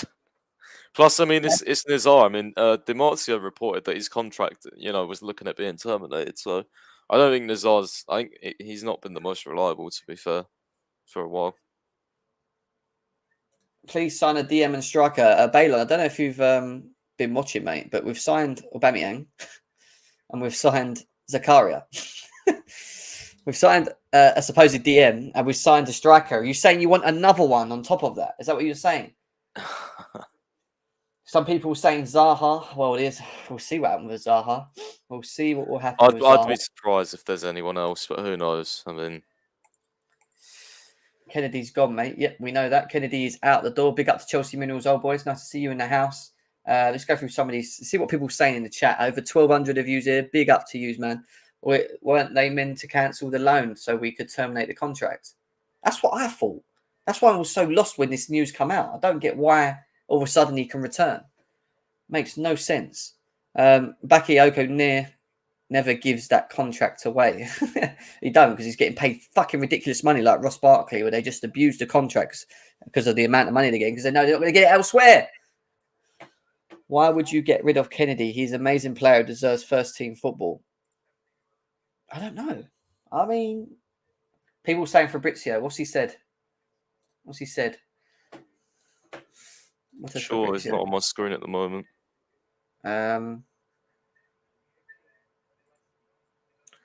All I saw was been told Nabil Fekir is not joining Barcelona. That's it. We know about that. That was a minute ago.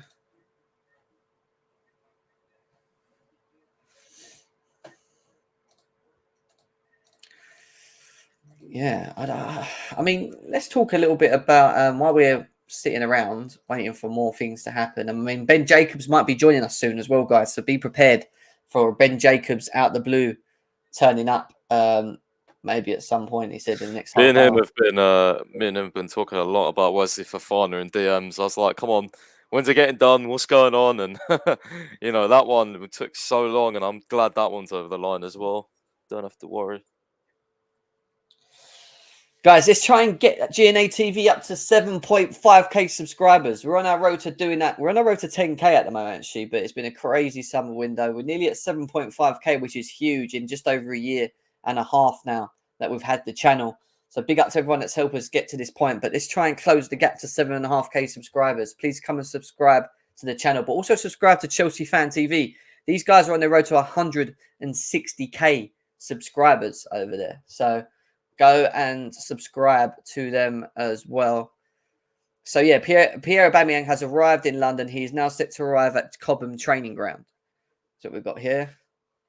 That's a done deal. Zakaria, as you already know, loan obligation to buy 30 million. Done deal.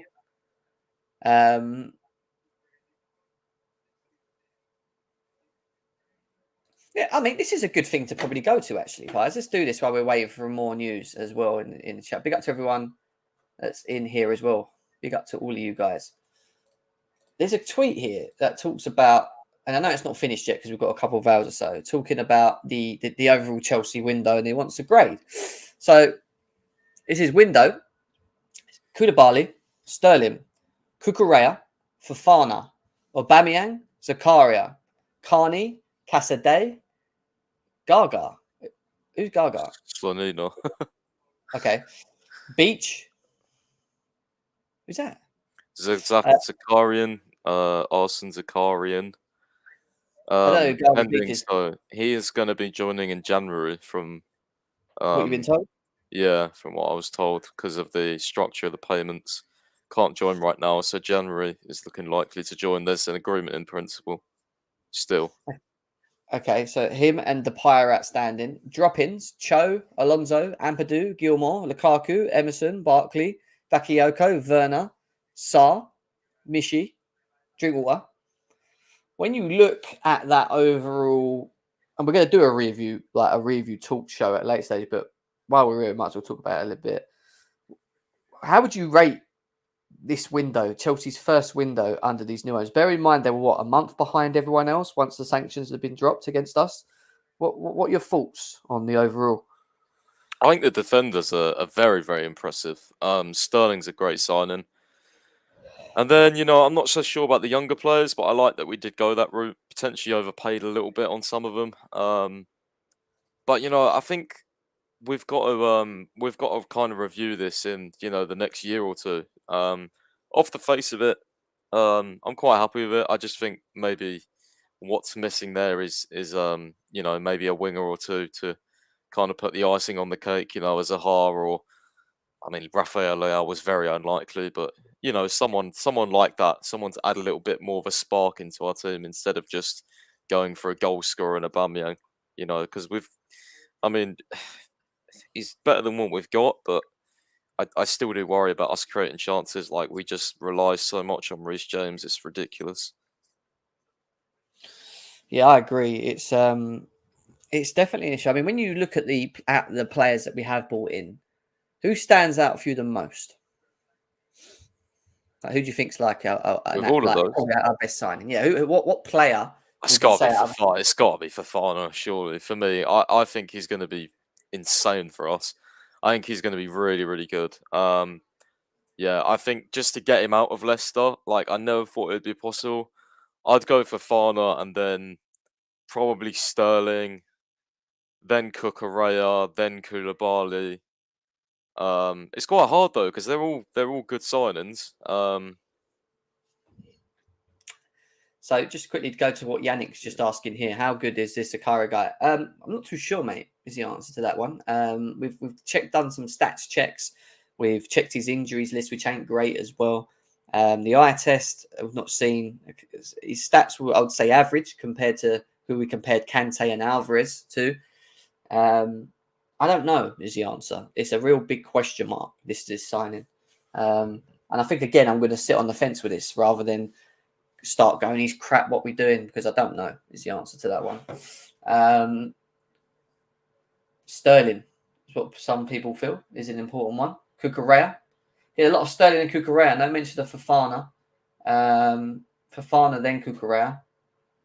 Fofana and Sterling carrying that list. I think Koulibaly is a big one as well, I really do.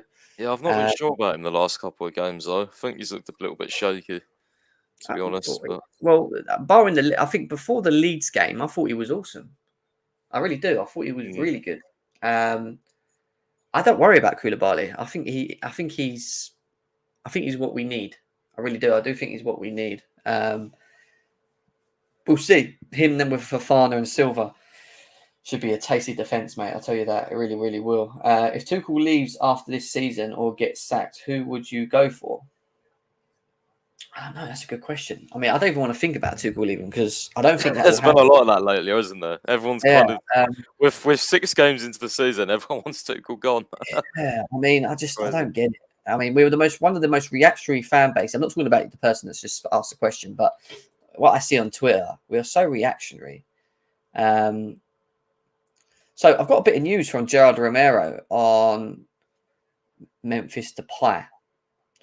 Barcelona want to register the surprise player soon. They've got a surprise player. Wages will be around 5.9 million net per year with variables. But the club needs another exit like Memphis to happen first for the surprise player to join. Via Gerard Romero. Surprise player? Yeah, they're talking about this surprise player coming to Barca. Apparently it's an attacker. I don't know. I just don't see, where does Depay fit for us? For me, it's either Depay or Aubameyang, not both. I don't understand. I think they do fit. I think Depay is more versatile. I think he... Oh, he is, but he's not a winger, though. I wouldn't want him on the wing in the Premier League. For me, he's not quick enough. I'd want him more centrally as a creator. I think... Exactly, but that's my point. I don't want him being the number 9 that creates when I need him to be the one in the box. I want him to be in the box, but I also want him to be able to make the runs and movements and find himself in the spaces that he needs to be effective rather than be a striker, where you have to hold your position, run behind and whatever, and especially in our system. I think he'd be better off playing off the left, Sterling off the right, and have Aubameyang up front. That's what I would do. And that's without obviously Havertz and Mount fitting in, which we ain't spoke about. But the bad thing about this is, all pies, if Havertz and Mount weren't having stinkers like they were, we wouldn't be sitting here talking about bringing in other players, would we? Let's be serious. Do you know what I mean? You know what I mean? They've kind of put us into this position of having to make a decision.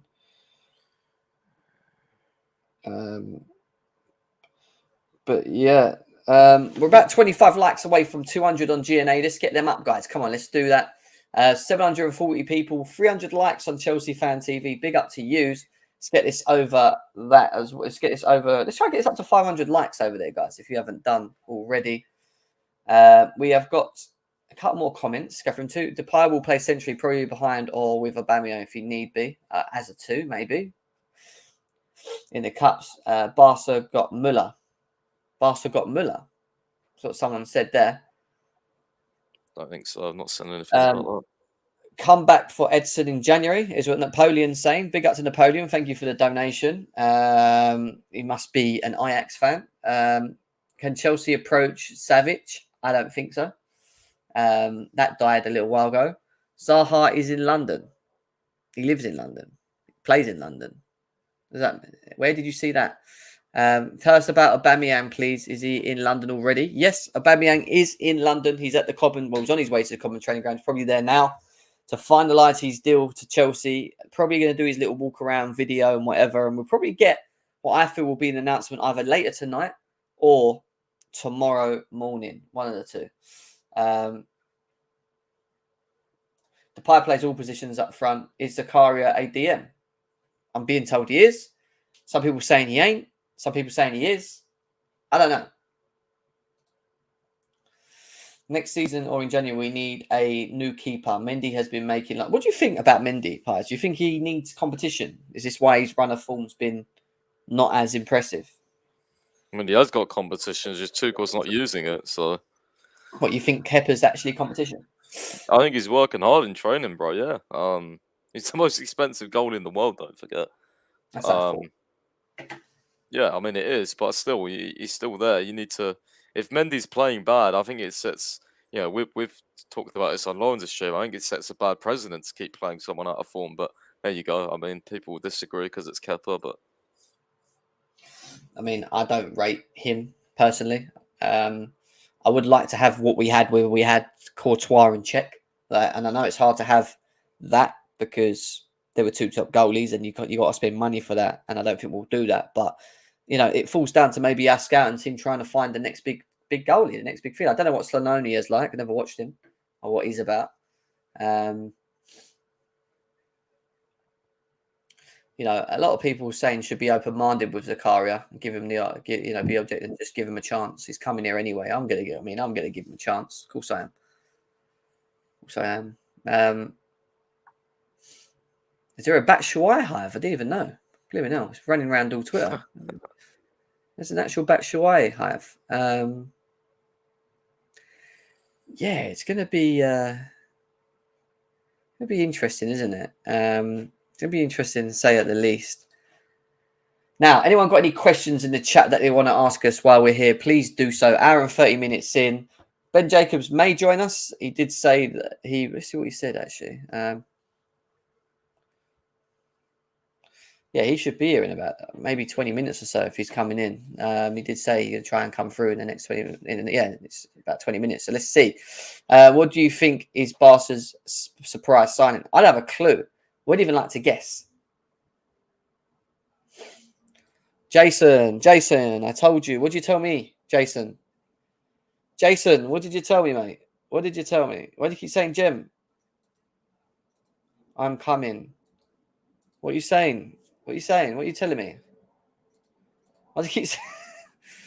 What you told me, Jason? You keep saying you told me something. What? What did you tell me? Zakaria is just 25 years old. He's a good buy, is what Daniel feels. Fair enough. I hear that. So is Fofana going to be fit to fit in the Chelsea formation? Because the last time I remember Maguire is from Leicester City too. So is Fofana go to fit in Chelsea's formation? That's the last time I remember Maguire is from Leicester. City too. I think he's trying to say that look at Maguire and how shit he was, and now we've just bought Fofana from Leicester. I mean, you can ask Piers that. Piers loves Fofana. He's a Fofana defender.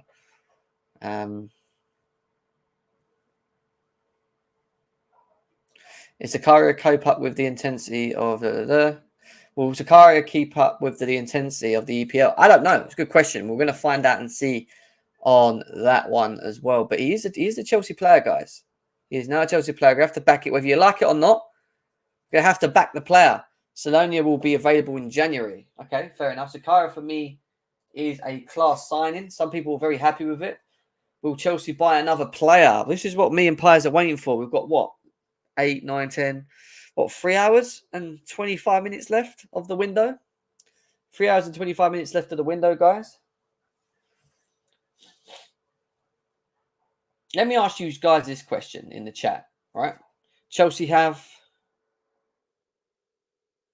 All right, let's say this. You have one more. You have one more signing that you can make.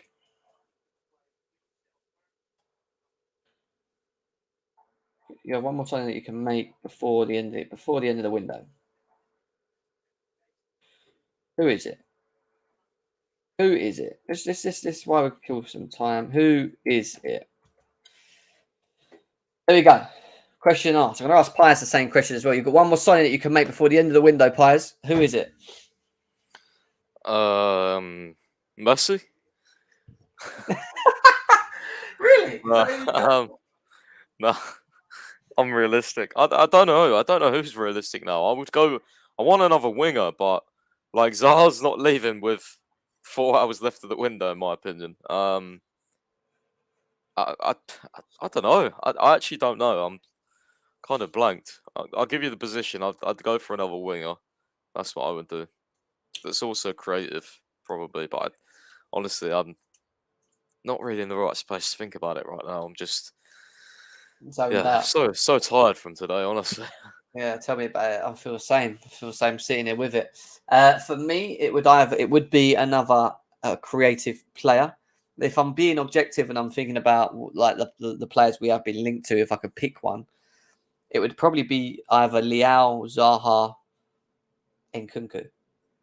One of them three. If I had to pick one of them three, if I could pick any of them, it would be one of them three.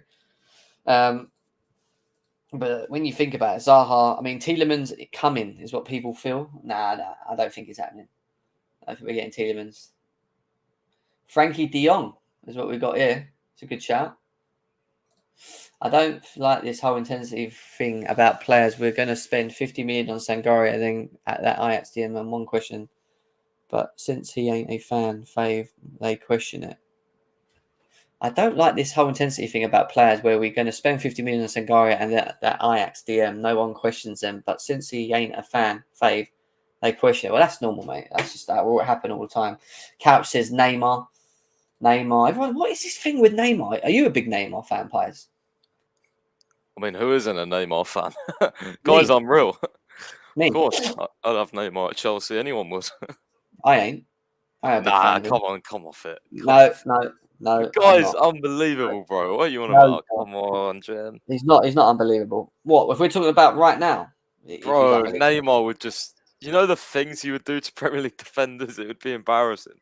He would, but at He's the one of same the most time, naturally talented players I've ever seen, bro. He's ridiculous. at the same time, in game 3, he would get kicked and he'd be injured for another 4 months. That's what worries me. I think, you know, how Hazard used to get kicked a lot, but you think how many times Hazard used to just avoid getting kicked because he was so stupidly good on the ball.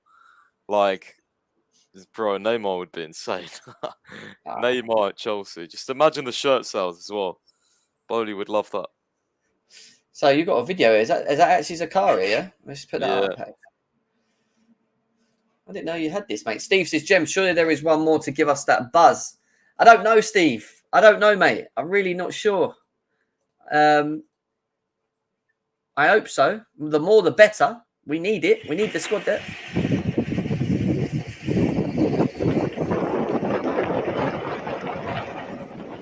I mean, it's windy there. Yeah.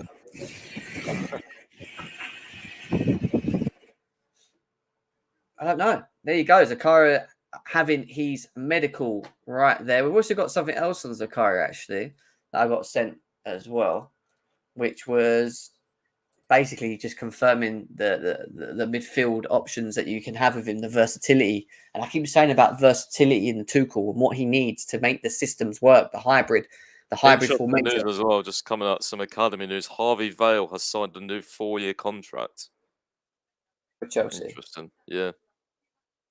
Oh, where? I've got it here. Nizar Kinsella breaking. There we go. He's joining Hull City on loan. Yeah. Interesting news, though. Okay, we'll update that down at the bottom while we're at it, because that is a bit of break in there. Oh, why does it do this? Sorry, it seems like I'm cutting you off all the time, but it's just there's so much news No, coming mate, in. fine. Mate, I said to you today, even before the show, what did we say before we went live? We said this is probably going to happen, didn't we? Crazy, every 5 minutes, something's doing that. Agreement here, something's there. It's mental. Yeah, it's mental. And we're sitting here with you guys, over 1,000 of you still here, over 1,000 people chilling. Harvey Vale has now agreed a new 4-year deal at Chelsea and is set to join Hull City on loan, guys. So Harvey Vale agrees a deal and is now on loan. Yeah, Steve, I don't know, mate. I hope there is another one. I really do. We'll have to see how it happens. Thank you for the donation to the channel as always as well. Big up to you. Got another one here from Chakti who's donated 29. I don't know what that is. But yeah, Chakti, you've not said anything, bro. So if there's anything you want to say, but thank you again for the donation. We've got another one from Steve in a second. Facts Pies. Of course, you would agree with him, Couch, wouldn't you? You would agree with him on Neymar. 100%. I know you would. Steve says, Jem, Leao or Rice? Here we go at 10:45 p.m. What if I had to choose between the two? That's a good question. They're both creative. They're both something we need. They're both important, I feel. I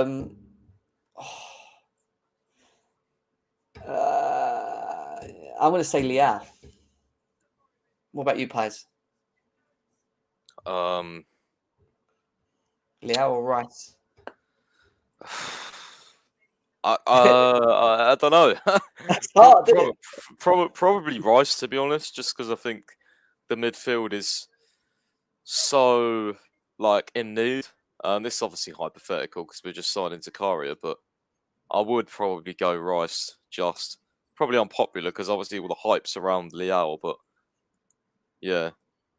I just think we need more creative players going forward, and when I look at the forward, we are weak, and that's why I'm just thinking, Leao and Rice next year. The fact that we got Zakaria, I'd probably risk it.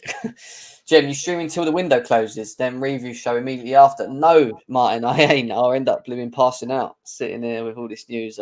It's tiring, bro. This is tiring. But we're here to do it for you guys. That's what it's about. We want to keep you updated. We want to get your thoughts and opinions in the chat. Yeah.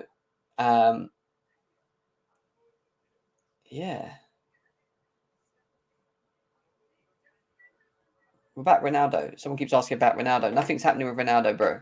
Nothing is happening with Ronaldo. He's staying at Manchester United, from what we understand. Are Chelsea going to do any more business? That is the question. That is the big question. That is the big question.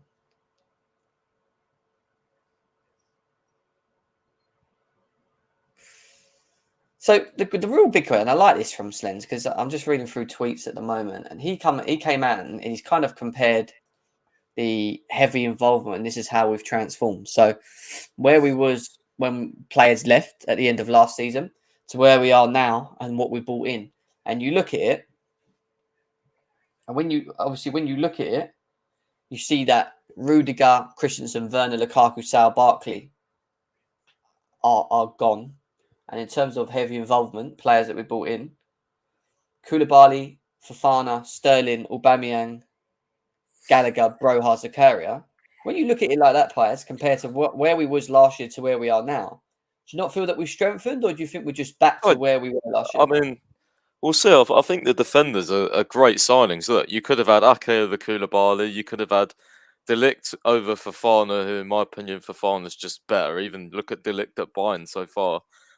Sterling, yeah, I think that's a great signing. Aubameyang, I don't know. I feel like something in me is just telling me Aubameyang's going to turn out good, but I don't know. If he picks up that 9 shirt, then I might just jump off a bridge and forget he even signed.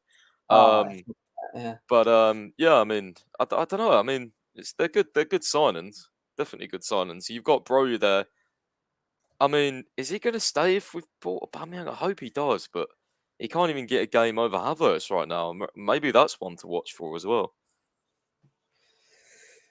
As per Fabrizio Romano, hashtag NFFC pushing to sign Michy Batshuayi tonight.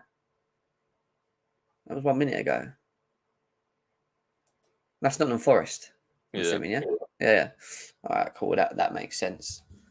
Yeah, I agree. I think it's an interesting one. David Ornstein's just commented on Harvey Val going to Hull City as well. Season-long loan.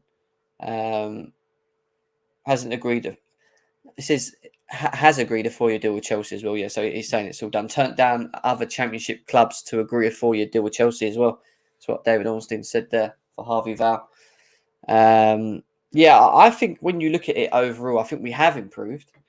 We still need more. I think we do still need more.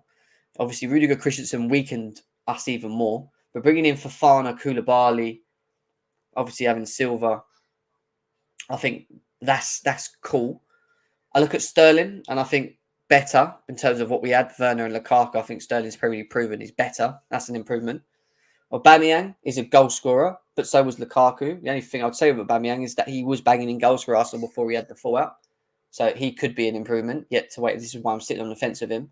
Gallagher, I always felt was going to have a bit of a teething problem coming back. I did, just in terms of the way that a system is and how we play. I think Burrow's a good player. I just don't know ultimately if he's ready. Like if he's ready, if that makes sense, for Chelsea. But we'll find out if he's given opportunities this season. Yeah, we haven't done bad, and that's without talking about the outgoings as well. You know, we've done pretty good, mate. To be honest, you know, we've definitely done pretty good. I've just got another message come in. Let's see what I was saying here. So Juventus coach Max Allegri says that Denis Zakaria lacks quality. Zakaria is on his way to Chelsea. That was Max Allegri's comments, the manager of Juventus. And when was that? 33 seconds ago. Via football transfers. Mate, Gerard Romero is going absolutely nuts about a potential Barca signing. Even though I'm not a Barca fan, I'm really intrigued. That guy has been something else this window, and he really has pissed me off. I had gifts ready of him for signing Jules Koundé, which I couldn't use. Barcelona surprise signing is a top player. He's saying top player. Oh, man, who is it? How are they still buying players, man? Makes no sense how they're still buying players. Look at this. Look at the way, guys. At least Zakaria is better than Melo. That's what we've got here.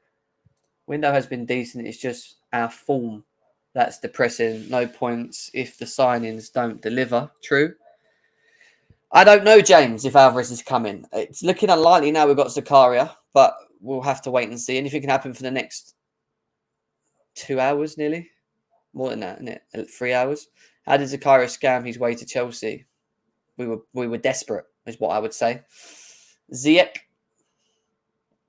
What, they've signed Ziyech, Barcelona.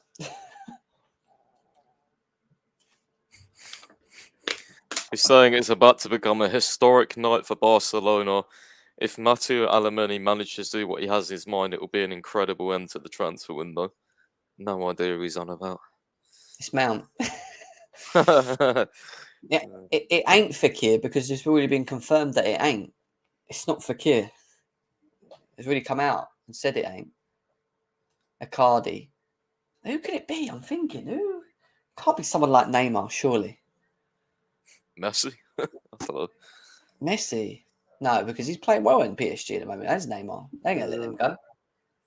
I am intrigued. But Ronaldo to Barca? Nah, that would be. To be fair, I mean, nah, surely he wouldn't snake Madrid like that. That would be incredible. That would be insane. Well, That you would did be say literally insane, didn't you? They did say it's going to be Yeah. an insane signing. It's about to become a historic night. I need to know who it is. This guy. Literally 90% of the deadwood is gone. It's true. Someone just said.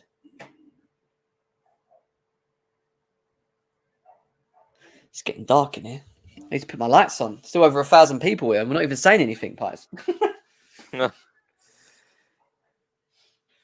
We might have Ben Jacobs joining us soon, guys. We might have Ben Jacobs joining us soon. Probably I might hop off start- at 8 as well. So I've just been streaming so much as well. Yeah, I know. I today don't and blame last you. Mate. I week's. don't blame you. Crazy. It's Rafael Leao. No, can you imagine? Nah, I don't think so.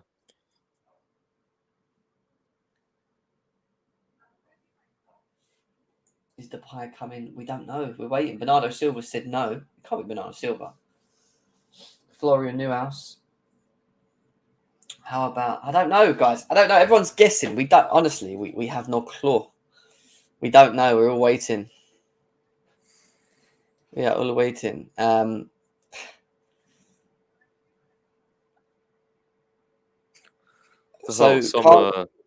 Obviously a young player we signed, right, called Tyler Dibbing, has left Chelsea and returned to Southampton despite leaving for Chelsea only this summer due to personal reasons. fair enough. Carlos That is Soler mental. just joined PSG. Fabrizio Romano has just announced for 18 million euros plus 3 million add-ons. Whatever that is.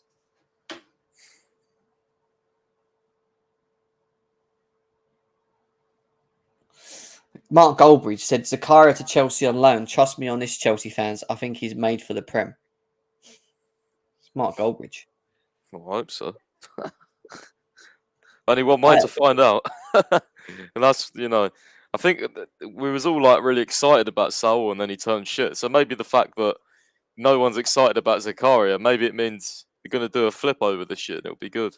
The thing is, it is a low risk signing. They're right in what they're saying. It is a low risk signing because it's just it's literally a loan with the option to buy. But what I'm interested to know is what is the wage? What are we paying him? What are we paying him? And what are we even paying Aubameyang? We don't even know, do we? I don't know any of this. It's got to be 150, 160, isn't it? I reckon. Yeah, definitely. I don't know much about this guy, David Arson. I've watched clips of him.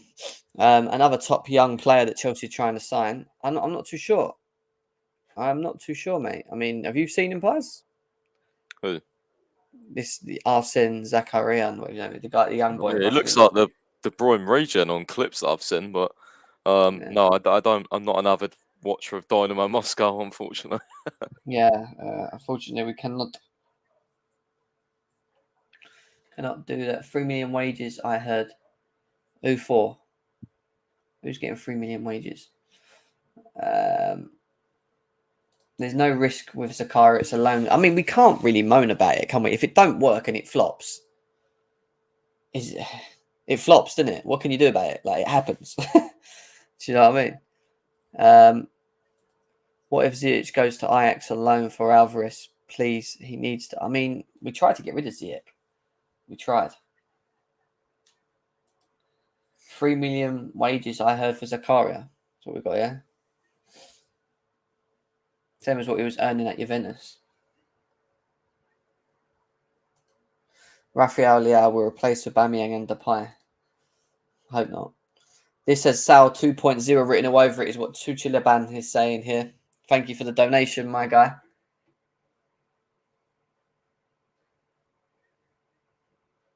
Thanks for the donation.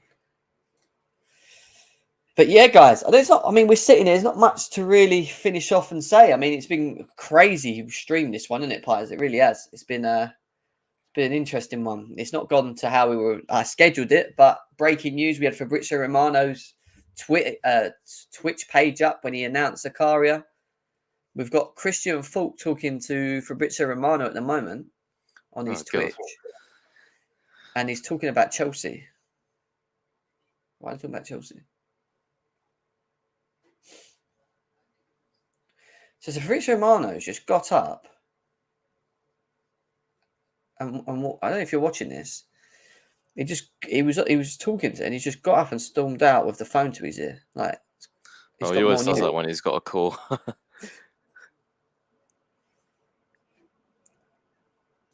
This was the secret. Yeah, and can you see that? there were rumors about Cristiano Ronaldo in Bayern Munich, no? Yes, Okay, you're already laughing. They made me crazy. You can say it's not true, but nobody wanted to hear that because every fan wanted to say, hey, we need Ronaldo, and we know that there were talks. Indeed, the management tried to place him in Munich. Bayern Munich thought about it. They discussed it, and they said, "What's good?" I'm waiting to see what Fabrizio Romano stormed off away on, guys. We'll see what happens. I don't know if it's to do with Chelsea, and probably not at this rate. We've probably had enough of that. I mean, the one thing I will say is Gerard Romero does keep saying in order for this historic night for Barcelona to happen, Memphis Depay has to leave immediately. So, I mean, I don't know who he would leave to. I mean, the rumours are Chelsea, but it's only us, isn't it? I'd be shocked if we got him. I don't see us buying two Barca players. He's free though, isn't he? He's free. I know, but it's just he's free. We could just get these free deals and just keep look. If it's low risk reward, I'm down for it because why? We need squad depth. We need quality. We need to have more quality, more options, more people fighting for their positions. And Depay coming in, it gives us that, doesn't he? At least it will not allow us to just keep playing Mount and Havertz every game and it not work. Do you know what I mean? Like it's another option. It's always good having another option.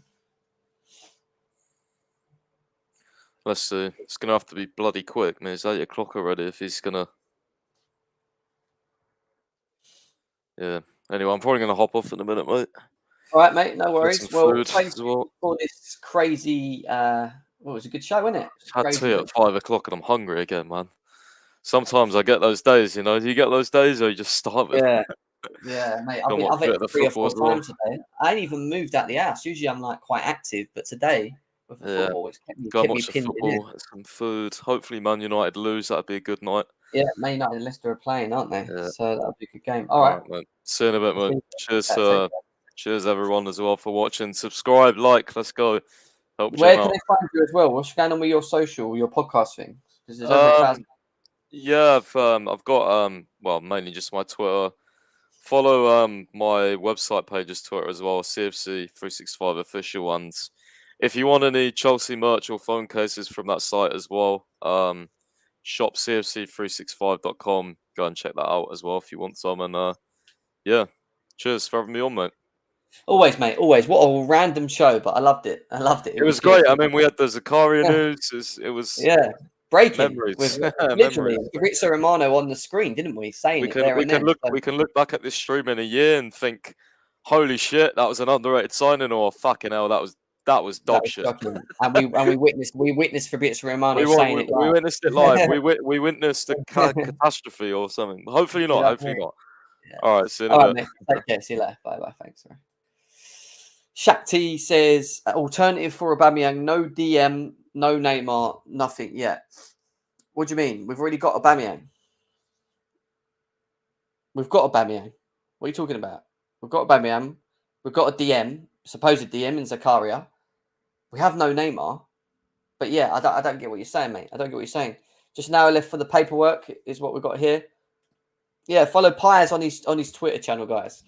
Make sure you follow Piers. Ben Jacobs maybe popping through. Let's see. We'll give him like 5 or 10 minutes or so. I know he said he might be able to in the next hour or so. If he can't, he can't.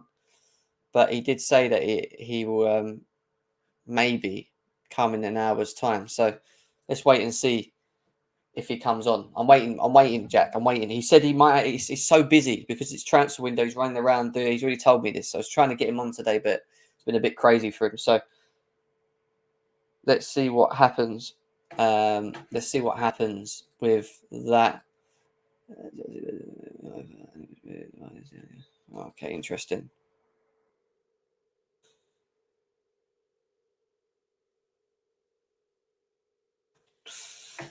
Interesting stuff. But I don't get that. Apparently, from what I've heard, apparently Depay is the only option left for Chelsea right now, and that we did try and bid for Zaha, but it got turned away. That's what I've been told. We did try and bid for Zaha for around 20 to 30 million. It got turned away from Palace, and now the only option Chelsea have got is Depay. That is what I've been told. I don't know how true it is, but we'll see. See if that ever comes out. Let's answer some of your questions in the chat. Let's be honest. Aubameyang's average when he was at peak. He was never average at his peak. I thought he was a baller. I wanted him before he even went to Arsenal.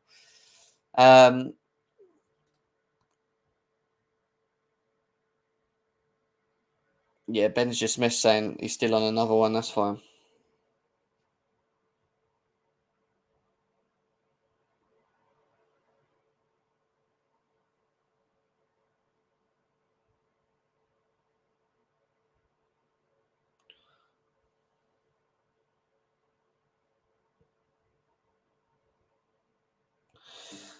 Sorry, guys. I'm just texting Ben Jacobs as we speak.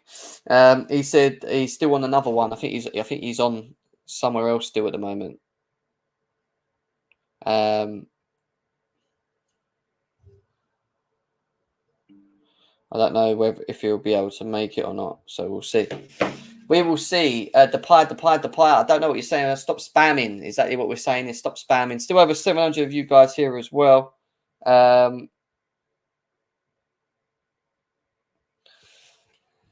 What the fuck? We let go Billy's for so. I know that I don't get. I don't get. Jem Pies' tweet. What's Pies saying? Let's have a quick look. Is there any more tweets to come out of this? So next summer we would. What are we looking at here? Pies. Pies was here just now.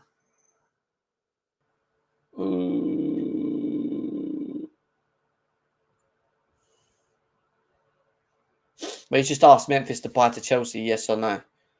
That's all he's asked. So next summer we need. Yeah, no, he's not asked anything. He didn't ask anything, Miles. Depay tweet.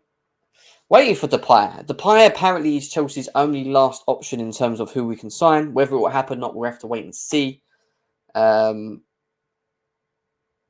Yeah, interesting stuff.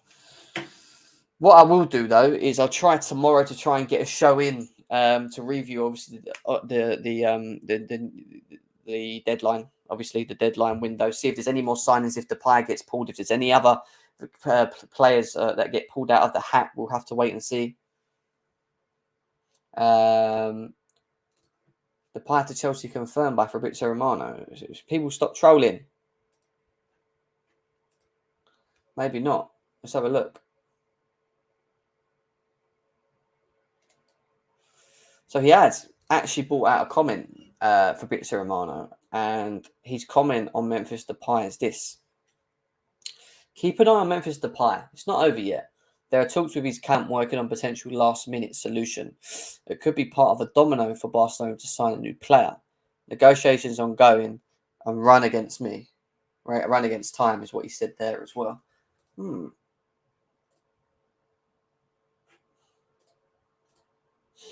So Ben Jacobs is saying he's going to be here in 20 minutes.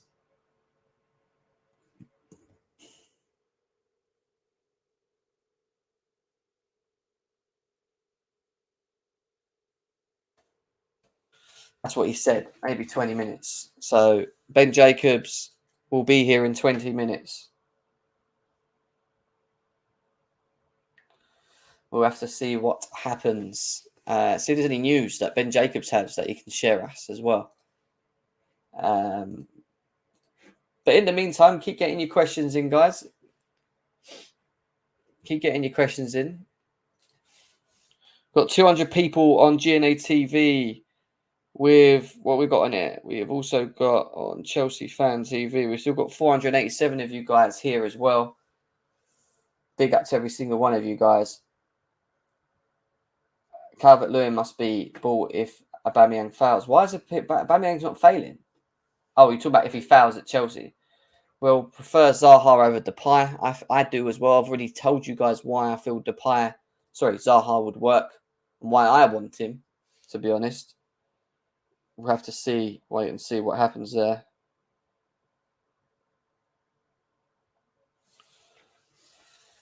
I don't know. We'll have to see.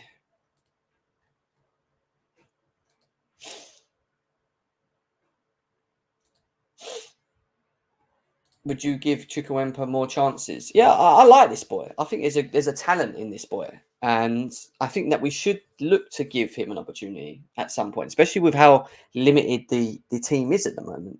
You know, this is a good chance to not give him, full game time, but give him some opportunities, give him some opportunities. Now we've got Zakaria in there as well.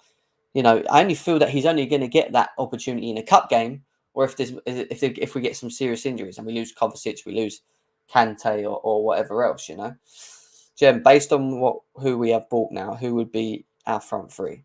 Good question. Sterling, Aubameyang, and then whoever you want. I think he'll probably pick Mount. So I think it'll probably be Sterling, Aubameyang, Mount. I'd like to see Sterling, Aubameyang, Havertz as well. But I'd also like to see a 4-2-2 if we had. Now we've got Zakaria in there. Maybe he can be a better sitting DM. Maybe we can play it. But you have. Do you want me to do a quick FIFA? Let's do a quick FIFA squad builder. I haven't done one yet, yeah? Let's do a quick FIFA squad builder while we're sitting there. FIFA squad builder. Let me get some light on in here as well.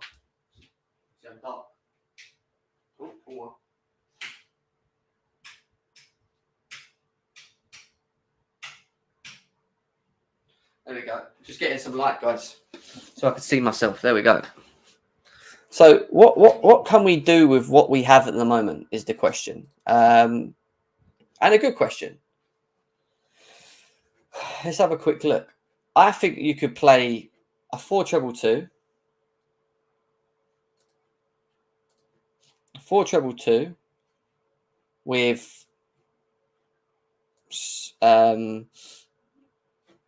this is what I'd like to see, yeah? Havertz, Aubameyang, Mount. Actually, sorry. Mount, Sterling, Zakaria,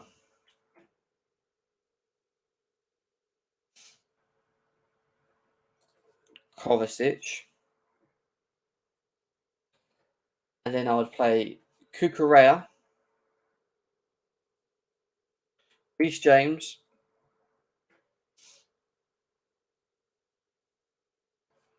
Fana,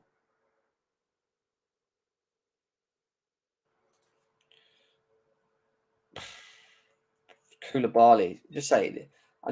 Silva will obviously get game time, obviously, because he's unrepairable, but Mendy. So I think we could play something like that with Zakaria and the team. And what you would do is you'd ask Zakaria to drop in and sit more deep, and you'd ask Kovacic. Because you could switch it. You could do a 4-3-3 in the game, and this is what I'm saying. I think we do like to play hybrid formations, right? So I think you could have Zakaria be the one that drops deeper, Kovacic head moving forward, Mount and Sterling providing the directness, the pace behind, dropping in deep, making runs into the middle, and then Aubameyang and Havertz. And then the reason I put Aubameyang and Havertz up front is to see if they could build some sort of chemistry. And I always say with Havertz, to get the best out of him, I think you need to have someone that he can build chemistry with and play off. I think Aubameyang might be able to do that at the same time. I think Aubameyang's quite aware. I think he understands the game well, he's experienced, and I think maybe that Havertz could benefit from not being the focal point. Having that player next to him could help, in seeing the best of him.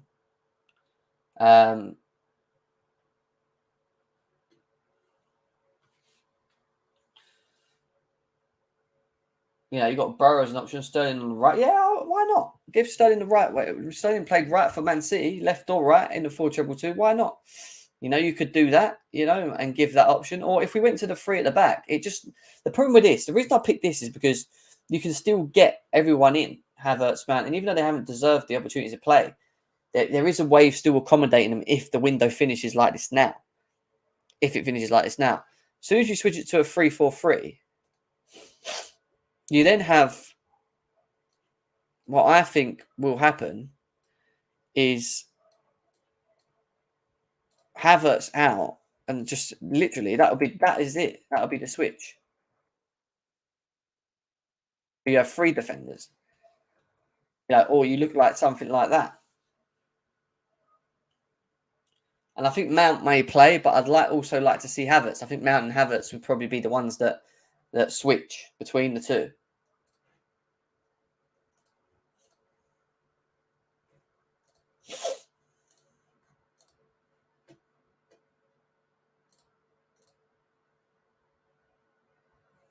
Yeah, Gavordial, who we were linked to, a player that obviously signed an extension with RB Leipzig, is a player that Chelsea will apparently pursue contacts again going into January. So January is when Chelsea will be looking to try and sign him, maybe potentially Leao, and maybe some others as well. So let's see how that pans out there. Where is Kante and Silva in the lineup? Well, Kante, I'm just assuming it as being injured right now. And I think Kante would probably be switched with Zakaria, personally. Maybe, maybe. Play Havertz in midfield if needed as an 8 or a 10. You know, it gets interesting. You bring Depay into this, and if we did buy Depay, it's like, how do you fit Depay into this team? Well, I think what would actually happen is you'd have to lose someone. Mason Mount would probably be dropped, and I think Depay would probably play here. I think it would look something like that. But then Mason Mount not in the team, you know, and then even if you switch back to the 4-2-2, I think you'd probably see Depay playing with Aubameyang, Cucurella there, James there, and then probably Mount, Sterling there, and then Mount there. I think it could be something like that. Or Fofana or whatever, you know, you can put Fofana in for Silva or whatever. Do you know what I mean? I don't know. Like, it's a weird one. It is definitely a weird one. Listen, Pulisic, I don't know what to say with him, to be honest. I really don't. I'm really not sure. What do you guys think of the group stage in the second spot of Kafia? Or as an AC? Listen, we might get the second spot. AC Milan have got a very good team. Looking forward to seeing Leao against us. Leao versus Fofana. Let's go. Let's go. Drop Mount and Havertz and play Pulisic is what we've got here. Depay will be an awful signing. I don't know, you know. I don't think it's a bad signing. I keep saying about rotation. If it finishes now, what do I rate the window? Probably, bearing in mind the outgoings as well, I'd probably say an 8 or an 8.5.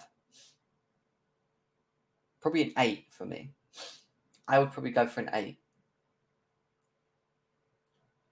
I was without Zakaria, I was probably going to say a 7.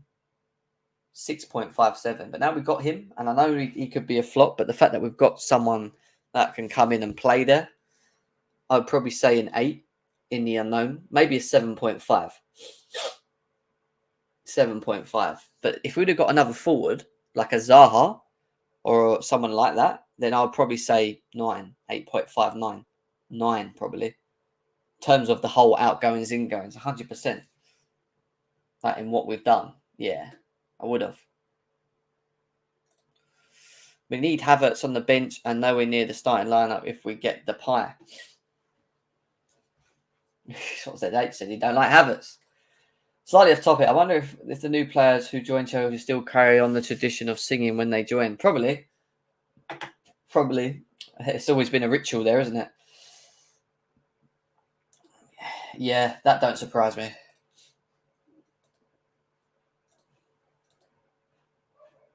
That does not surprise me. Yeah, we were talking. Oh.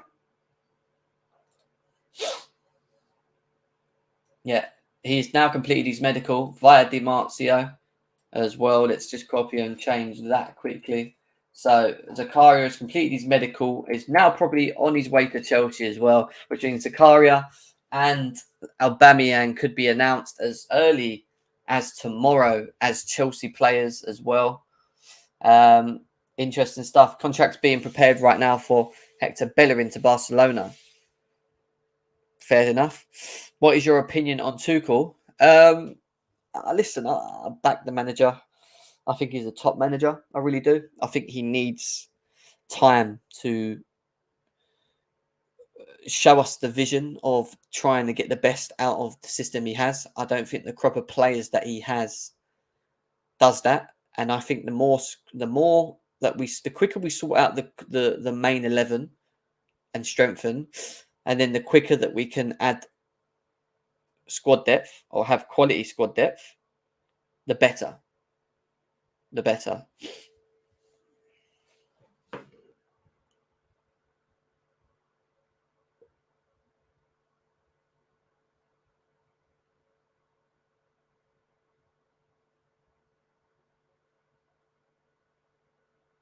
Con fell asleep. He just messaged me saying I fell asleep. But yeah, we'll see. Do you think Zakaria will be fit for West Ham? I think that'll be a little bit too early for him, personally. But let's see what happens. Nottingham Forest definitely have open talks to sign. So Fenerbahce and Nottingham Forest are both trying to sign Michy Batshuayi from Chelsea on loan. So we'll see on that one. So still some slightly, news coming out here and there on it.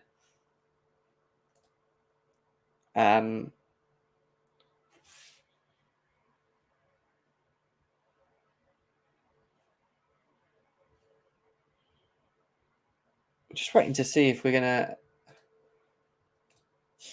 Fabrizio Romano. We'll see what he's doing on his page. Nothing too thingy. Big news. Gerard Romero says Barca are signing an English CDM. Did he?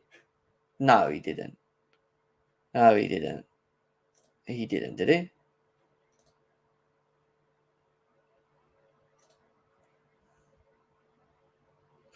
Denis Zakaria has completed his medical already. The agreement and talks went.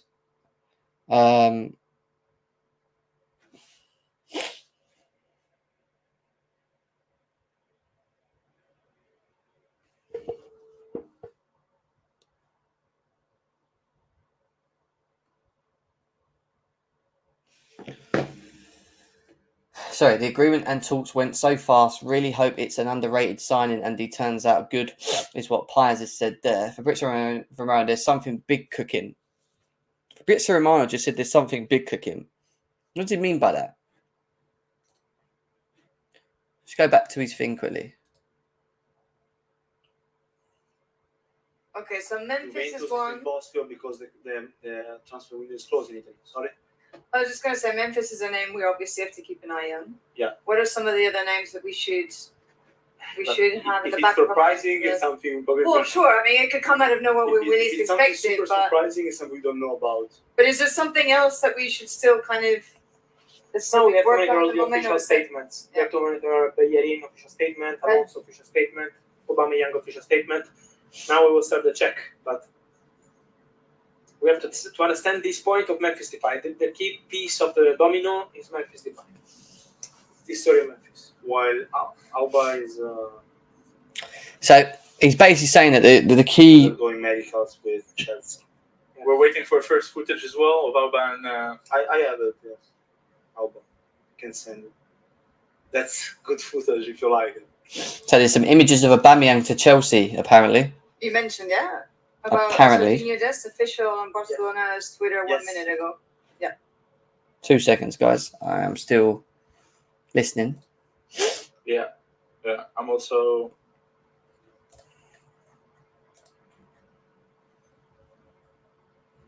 Apparently.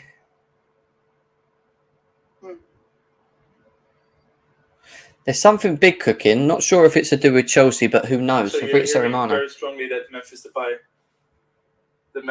story, right, Fabrizio? Yes.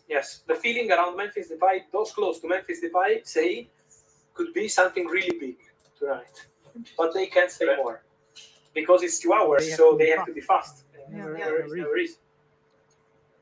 You heard it. I wonder where that could be. I couldn't. My feeling, I will give what I feel, because sometimes you have to use your brain in transfer market. It's not just about information. Paris Saint-Germain, I check it, it's it's no. no. In England, Man Man United are playing, so let's see. Maybe it can be something behind the scenes. Chelsea, I'm told at the moment there is not a negotiation for Zest. Sorry for Memphis Depay, but who knows? What can be? Memphis Depay will only join big clubs. Memphis has been clear by saying that he's not joining small clubs or something like that. So they used to make business with us in the last year. My feeling, but it's just a feeling. But it's just a feeling. I don't know. But your feeling is Madrid. I'm sending millions of messages, but my feeling is that should be. I give you an example, no? What I would do in their position. Sometimes when I don't know things and I try to check and waiting for the answers, I think what I would do. El professor, Memphis Depay is not part of Barca plans. Right. And he's out of contract next summer. Marco Asensio is not part of Real Madrid's plans. That He's out of would be contract. incredible. Marco Asensio agent is Jorge Mendes. That is really close to Juan Laporta. Memphis Depay is going to do something big and historical. It's just my mind. There I'm playing FIFA. No, I'm saying like logically it could actually make sense. If you don't Because I'm checking. I'm thinking as So, This one, no. right. So I'm going to come out of this for a second. No, the moment they say from. So he's talking about I will never Madrid. say never. Con, as you just woke up, mate. He is with us. Big up to you, my man. Nice to see you. Had pies with us. Now we've got Con here with us. Con, you fell asleep. Do you want me to give you some updates? Bro, I'm not gonna lie, I haven't even been on Twitter. Right. I went on Twitter to message you, and then I haven't seen anything. Let me share it with you. All right, you ready? So in the space of, I went live at 7 o'clock. Pius said that Fabrizio Romano's talking about Chelsea signing the DM. I went onto his Twitch, what I've just been doing there, and I went on like that, pull it up. And his announcement was that Chelsea have signed on a loan with a buyback option, Zakaria from Juventus. Wait, how random? What? Zakaria? Yes, out of the blue. Within 30 minutes, bang, done. It's all done. He's just done his medical. His medical, it says there, Zakaria's completed his medical via Demarcio. We've seen videos of him going. He wanted Chelsea. He's now a Chelsea player. We have the option to buy for 30 million at the That's end a of good it. one. But when we've looked at his stats, obviously he's got a bad injury list. We've gone through that already. He's had some serious injuries, but the injuries haven't put him out for long. It's a bit like Kovacic, where he gets injured and he misses like 3-4 games, but then he's back. But he keeps getting them here and there. Yeah. Do you know what I mean? So Yeah. you've got that. But he is a DM. Some are saying he ain't. Some are saying he is. He's 6'1" or 2. He's quite a big guy. He was a player that Chelsea wanted a couple of years back. I don't know if you remember. We were shouting to get him. He was like the new kid on the block. He's gone. I'm a big fan of him.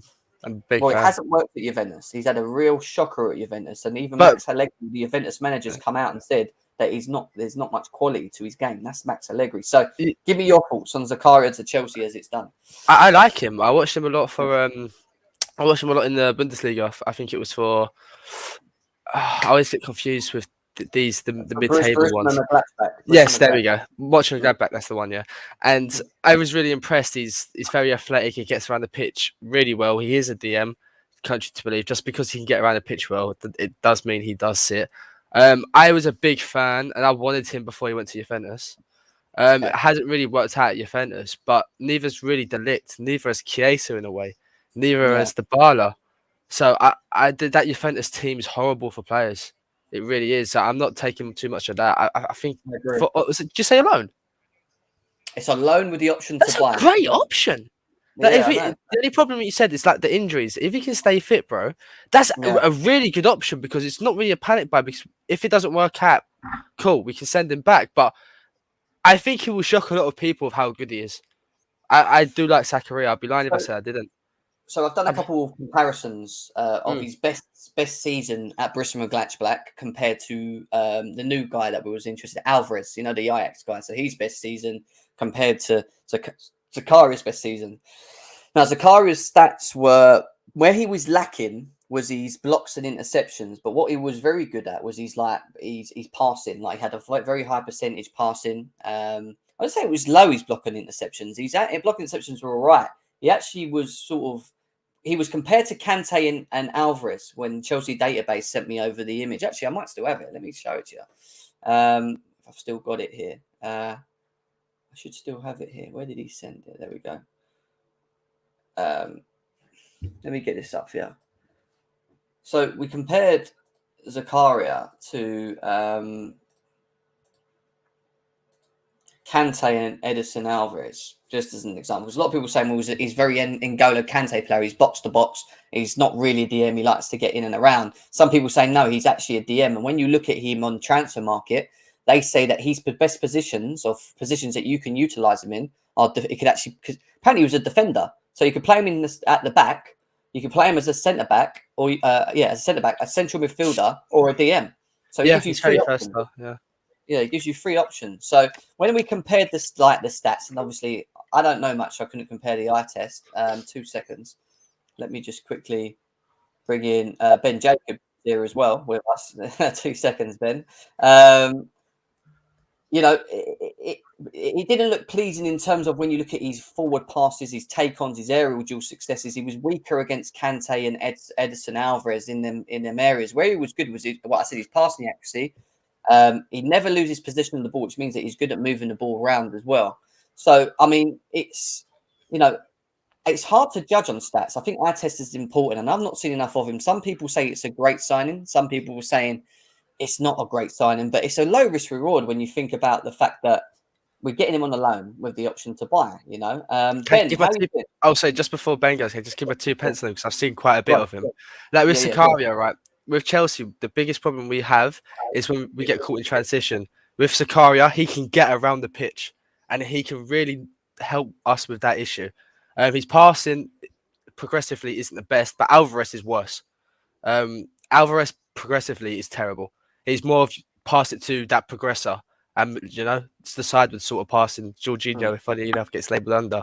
Still, probably would have preferred Alvarez, but on the line, I'm really happy about Zakaria because I've liked him for a long time. It's just that Juve team, I really do take a pinch of salt from players, how they performed there for the last couple of years, because it's been all over the place. It really has. Interesting stuff. Interesting. So we have to wait and see. But Ben is with us now. He must be knackered. He must be absolutely knackered after the transfer deadline day that we've had. Ben, how are you, mate? Very well, yeah. Just a few hours to go, although not a few hours to go because it closes. And then, of course, paperwork can be submitted right until a minute before. And then still, you might find that we get a few surprise deals. So I reckon it's one of those where you crack open a beer at 11 and then you stay up with a pizza until about 1 a.m. And then hopefully by then the full picture will be clear. But if I was a Chelsea fan, I certainly wouldn't be going to bed just yet because I think it's going to be a busy old evening. Well, I was going to ask you that. And before we obviously talk about the potentials of maybe more incomings, what's your thoughts on Zakaria to Chelsea and the deal that they've organised there with Juventus? Well, I think it's a smart piece of business because it's a loan with an option to buy. Therefore, if it works out, you have the option to buy. If it doesn't work out, you've brought in some cover. It's absolutely obvious that he wasn't the first choice because Chelsea spent the large part of today chasing after Alvarez at Ajax, and they were growing in confidence and they thought it was possible right up until about 3 p.m., maybe even a little bit later. But eventually it was clear that even if they bid 50 million, and they didn't, by the way, that there was going to be no sale, and the player not happy about it at all. He started the day by not training. So then suddenly there's a scramble, and this is the window. And I've said this many times, it's not the journalist that is unreliable, it's the window. So you look at the best in the business and Fabrizio Romano, who said 2 hours ago, Zakaria is just rumour, wide of the mark. 2 hours later, Chelsea have signed it. And the exclusive Fabrizio Romano. And that tells you, one, what a quality journalist he is and a good guy. And two, that the window changes this rapidly. But it's also evidence that Zakaria was not part of Chelsea's day. He was not their plan A, but you're always spinning plates. And if they get the player who was at Borussia Mönchengladbach, who played regularly and ultimately was consistent, progressive passer at times, good awareness off the ball, rigid, able to manage out games and able to move around lots of different areas of the pitch with relative speed and poise, then you get an elegant and highly intelligent footballer that is exactly what Chelsea need. If they get the bit part player that has had under 15 appearances for Juventus since he left Borussia Mönchengladbach, then they're going to get a squad player who is short of confidence and has lost a bit of that tenacity and consistency that Chelsea need. But given that Kante is injured and a DM is exactly what Chelsea are looking for, a holding midfielder, a central midfielder, and he can cover all of those kind of roles, I think it's just a smart bit of business. And Chelsea will be really pleased with this because Newcastle tried and failed for exactly the same kind of deal. The player wasn't interested. Chelsea came calling. They were decisive. They didn't mess around. And now they've done another bit of business. And I think that, like or loathe Zakaria, and he may divide opinion, every Chelsea fan knows that his position needed to be filled. So in a loan, you've got a choice between nothing and everybody moans or Zakaria. And some people are delighted and some people moan. And like I said before, it's not an obligation to buy. It's not a permanent deal. So for the money needed to get him in terms of loan fee and wages and the potential he has based more on Borussia Mönchengladbach than Juventus, I just think this is a really good fit for Chelsea. And it's a very low risk signing that could have a very high reward. A low risk signing that is also versatile, and I mean we've spoken on a couple of shows on here, Ben, and you were adamant. I've got to give it to you. You said Chelsea will make at least 5 signings by the end of this window, you know, and it's like it's gone that way. It's definitely gone that way, and it looks like maybe we're not finished yet as well. I know, Con, you're quite confident and happy with Zakaria. To be fair, I think me and Pies were a little bit unsure on the deal still, and I'm only unsure because I've not seen a lot of him. I know he's got quite not a great injury record against his name, but you know, I think we've got to give him the chance. And it is a low risk reward when you think about the fact that he's coming on the loan, and if it doesn't work, it's a bit of a Sal Point 2.0 thing, isn't it? Where if he comes and it doesn't work, you can send him off. If it does work, then you've got a player that's only going to cost you 30 million. You know, so in theory, it works both ways. But going back to just quickly, just staying on the central midfield areas, a lot of talks over Alvarez, Edson Alvarez at Ajax, obviously, and it seems like he wanted the move. He wasn't trained today, and then we're being told by the likes of Simon Phillips that, you know, that Alvarez needs to push it more himself for it to be looked at. Chelsea have put an offer in there, but haven't heard back from Ajax in terms of, you know, if it's able to be done. Have you heard any more on Alvarez, or do you think it's actually a closed door, this one? Well, I pretty much summarized it when I was saying earlier that Chelsea were confident until about 3 p.m. And then it was intimated to them that even if they upped an offer to around 50 million, it wouldn't be a price issue. It was a firm not for sale. And in mid-afternoon, Alvarez, who had missed training at Ajax to try and push the move, was also told that a move wouldn't be possible. So Chelsea have spent most of the day growing in confidence, and then suddenly they've had to pivot, and that's why they've scrambled for Zakaria. So I don't think it's going to be possible this window now. I think that Chelsea have given up, and I think that player power does nothing with only hours left in the window. And players have to be careful, of course, because if they get an unexpected opportunity and then they throw their toys out the pram, Fofana can do that because he's got weeks left of the window, and it impacts the Leicester dressing room. He gets demoted to the under-23s, and then suddenly he gets his move. But if you're a player the day before the window shuts and you cause too much friction, then your teammates remember that, and you've got to walk back into that dressing room, and it can be quite unsettling. So players are a bit more cautious at this stage. There will be exceptions. There will be ones like Riyad Mahrez, when he thought he was going to get that Chelsea move. He left the Algeria camp on deadline day, telling everyone that he was heading to Chelsea, and Leicester turned around and said, well, you're not. And then again, Mahrez got to walk back into that dressing room. So I think Alvarez is off for now. It wasn't at lunch. It wasn't at 3. It was moving in a direction where money might talk. But I think now we're in a situation where Chelsea have moved on. Yeah, fair enough. Fair enough. It'll be interesting to see. I think personally that we're done now with Zakaria in that position. But the big question is, are Chelsea going to look into buying anyone else before the end of the window? And obviously, Depay is a player that supposedly Chelsea are linked to, have been interested in, have asked information on as well. Fabrizio Romano, before you just come in, then said that everything sort of falls on Depay actually going. He feels, and he's not been told this, but he feels that potentially it could be Madrid. And I think he's talking about Atletico Madrid because he feels that the player won't go to someone of a smaller club. He will always only play for big clubs, because of the player he is. But he hasn't ruled out Chelsea as well. What are your thoughts on the Depay scenario? And do you feel that there is any other players that potentially Chelsea could look at bringing in before 11 o'clock? Yeah, they're going to have to do something to surprise us with too many other names. So we can rule out Sangare, by the way, and that's because Chelsea never made a bid. I know there was a little bit of hype about that one, but they never came in for him. They actually looked at Melo as well, but Liverpool beat them 2-1. But the comfort from Chelsea's point of view is Liverpool also looked at Zakaria. So there's a weird sort of intertwining there. And I don't have any knowledge as to whether Liverpool preferred Zakaria or Melo. I just know they moved fast for Melo and got that done very quickly. And then Chelsea were not able to enter the fray as far as he was concerned. So then that obviously left them with other options. And this morning, their top priority was Alvarez. They wanted to work on that deal right until the end of the window if they needed to. But they're sensible enough to know when it's a lost cause. So confidence soon dwindled, and that is why they obviously moved on. Depay is a really interesting one, because if you'd have asked Barcelona probably around lunch, they were very clear that he was much more likely to stay. But I think it all just comes down to the player. And he's obviously had one of those summers, really, where he's been close to exiting the club. He's been close to terminating his contract. He's been close to Juventus. Then there was random speculation of a return to Manchester United, of which there was never really any substance to.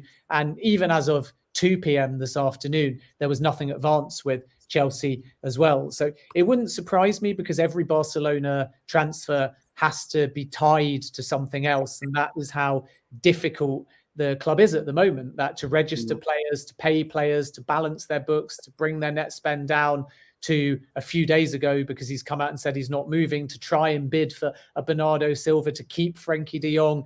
There's so many moving parts, which means that a player like Depay is caught in that. And 1 minute he's staying and 1 minute he's going. So it's one to watch for sure. I think that he may stay in Spain if he leaves, as you've already alluded to. And the other option might be Chelsea. But from Chelsea's point of view, they've always called on this throughout the course of the day. I can't speak to what they've said in the last hour or two. And obviously things are moving so fluid that I'm always reticent on deadline day to say this is the state of play now. Any other day, if you speak 2 hours after talking to a source, you're confident. But now you never know, because one club triggers another club and one movement triggers another movement, and things change very fast. But I think the main thing that I can say is just that those close to Depay, and that's the key area where this is coming from, think that something is going to happen now before the window closes, which would strongly intimate that there is a realistic possibility for Memphis Depay beyond staying at Barcelona. And then if you then go to the Barcelona side, they have reported in Spain that Depay and Chelsea have somehow broadly agreed terms already. So I think that's what set off the Chelsea angle. And we're just going to have to wait and see. Chelsea are not giving anything away on this. They've not intimated that he is their priority target in the final hours of the window, nor has anyone at the Chelsea side confirmed this notion of personal terms. But that's very normal, because you don't want to show failure so late in the window by admitting something was so advanced. If you get the player, you say we pulled it out the bag and it was always last minute. If you don't get the player, you say we were never interested in the first place. So it's one to watch. It's not impossible from a Chelsea point of view, but there's clearly a lot of moving parts and differing information out there at the moment. And then obviously Aubameyang is going to arrive as well, and that's the one that we know about from Barcelona. So Gerard Romero, about a minute ago, has come out, and I know how he's been quite on point with certain things, especially in this summer window. He's come out and said that the intermediary that was involved in the Aubameyang operation is also working on Memphis to Chelsea. That's all he said, basically, there. So I don't know what we can read into that. Yeah, I mean, look, Gerard said yesterday that Barca and Chelsea had agreed terms, and Chelsea denied that.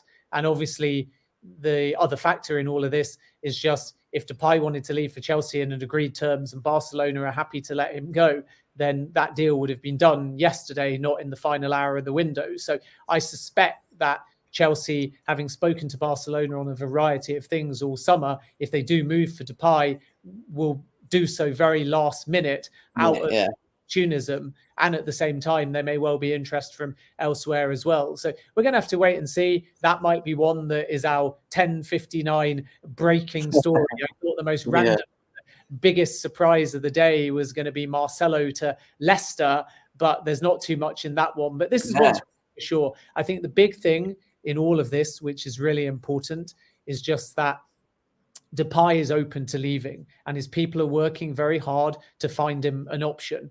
And it wasn't to be for Juventus, but there is still active and quite aggressive movement at the player end, at the agent end, to try and get something done before deadline. So he may well be assessing more than one option, but it's certainly one to keep an eye on between now and when the window shuts. Interesting. Let's see, because we've got about 2 hours and 20 minutes left of the window. Lots that I think still going to happen in between that for various clubs as well. I don't want to keep you too long, Ben, because I know you've been in and around everywhere. I'm going to ask you this one last question as well, very quickly. What is your over? I know it ain't finished yet, but how do you feel that Bowley and Chelsea have done in this window? Yeah, it's a good question. I think the first thing to state is that it's not been an easy 3 months for any new ownership group, but add to that this particular ownership group have replaced Roman Abramovich, a reasonably secretive ownership group. They haven't inherited as much data as perhaps they would have expected. They've lost their old sporting director. They've lost their old chairman. And suddenly the main face of the club, the main person with operational and strategic control, is chairman and is interim sporting director. So it's a very tough series of jobs that Todd Bowley is carrying out. Of course, he's still got advisors. Of course, there's a handover. Of course, he's not doing it single-handedly. But I think that it's worth starting the answer by saying that, because you don't just want to judge the names and who Chelsea either got or missed out on. Excuse me. You also want to look at the context of how hard it has been. And that context isn't just about taking over from Roman Abramovich. It's also about sanctions and uncertainty. It's also about the January movement. So Chelsea, even if they hadn't changed ownership group, started this transfer window behind their rivals. And that's significant, because when you're looking for longer term targets, you're putting in that legwork. And Chelsea simply had to start this window predominantly at the beginning of this window, then add all of the outgoings. And the new ownership group had inherited a lot of holes in the squad. So when I said to you, probably the very first time we spoke, I expect Chelsea to make 5 or 6 signings, it was because the holes in the squad were going to be evident. And at that point, Azpilicueta was another one of those holes. Thankfully, from Chelsea's point of view, he's an extra body. It was always clear that they needed a couple of centre-backs. It was always clear that they needed 1, if not 2, attackers. And now they've got Aubameyang and Sterling. And it was always arguably clear that they may need a wide creative player in that Rafinha mould. And there's been times during the window where people have said that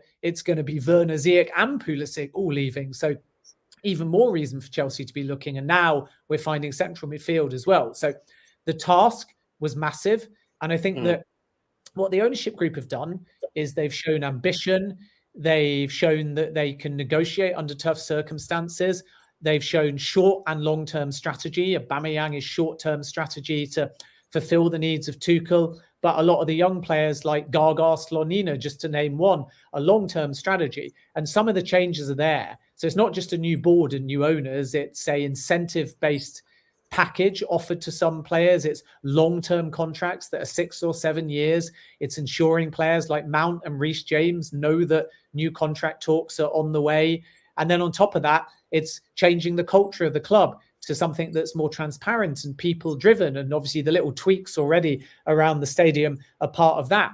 And then the final point, which is the one that the fans care about, is the business of the football team. And the women's team have had a great window, and the men's team have got a variety of their targets. So make no mistake, Fofana was always a massive Chelsea target. The only reason why he was a later signing was because the old regime kind of felt, when they advised the Bowley group, that he wouldn't be attainable. And in fairness to them, they were probably right. But Bowley tried anyway, and it set in motion a domino effect where Fofana kind of forced a move away. Koulibaly, another one, people said you'll never get. And he's at Chelsea Football Club. Sterling, a really good signing. He's been a bit hit and miss in front of goal, but he's got some goals now. And I think that by the end of the season, he'll be very valuable as well. Aubameyang, a good fit. And there's a few others, obviously, that we can talk about that are just very low risk that potentially have high reward. And Zakaria is one example of that. So I think overall, what they've done really well is learn on the job. What they've done really well is put their money where their mouth is. This is a record spend for Chelsea in a single window. And maths is always disputed, and so are fees, but it's somewhere close to Real Madrid and their 2019 window, which is the world record for a window, at about 270 odd million. So nobody can say that this group are not doing an Abramovich yet financially. Nobody can say that this group are not trying to move fast, and nobody can say that this group are not ambitious. So then what they done well? Well, of course, maybe at times they've had a bit of naivety. Some can say that that's the case with a Rafinha or a Jules Koundé. Some can say that they were too intent on pushing swap deals that were never going to happen. Did they waste some time with Lukaku trying to get a swap deal and a permanent deal instead of a loan? Or did they try for delete in a swap deal? And was it always the case that Bayern were going to come calling? But the honest truth is that you can say that about any club and any transfer that fails. And with this ownership group, if they fail at something, it shouldn't be the new owners, because who's to say that Mourinho and Abramovich would have pulled it off? Manchester United are experienced negotiators, and they wasted their time with De Jong all summer. So you can't say that it's only naivety. And Bowley's new approach was to organise a meal after the Premier League stakeholders meeting, and everybody derided him for that. Why are you not signing players? Why are you having a meal? And in the end, that meal led to a conversation with Paul Barber for Cucurella and Levi Colwell going on loan. And then Barber has said subsequently that Bowley was a really tough negotiator. Leeds' owner has said it was a pleasure to deal with Bowley. Laporta has said he's an extraordinary person. And I echo that, because you have to be an extraordinary person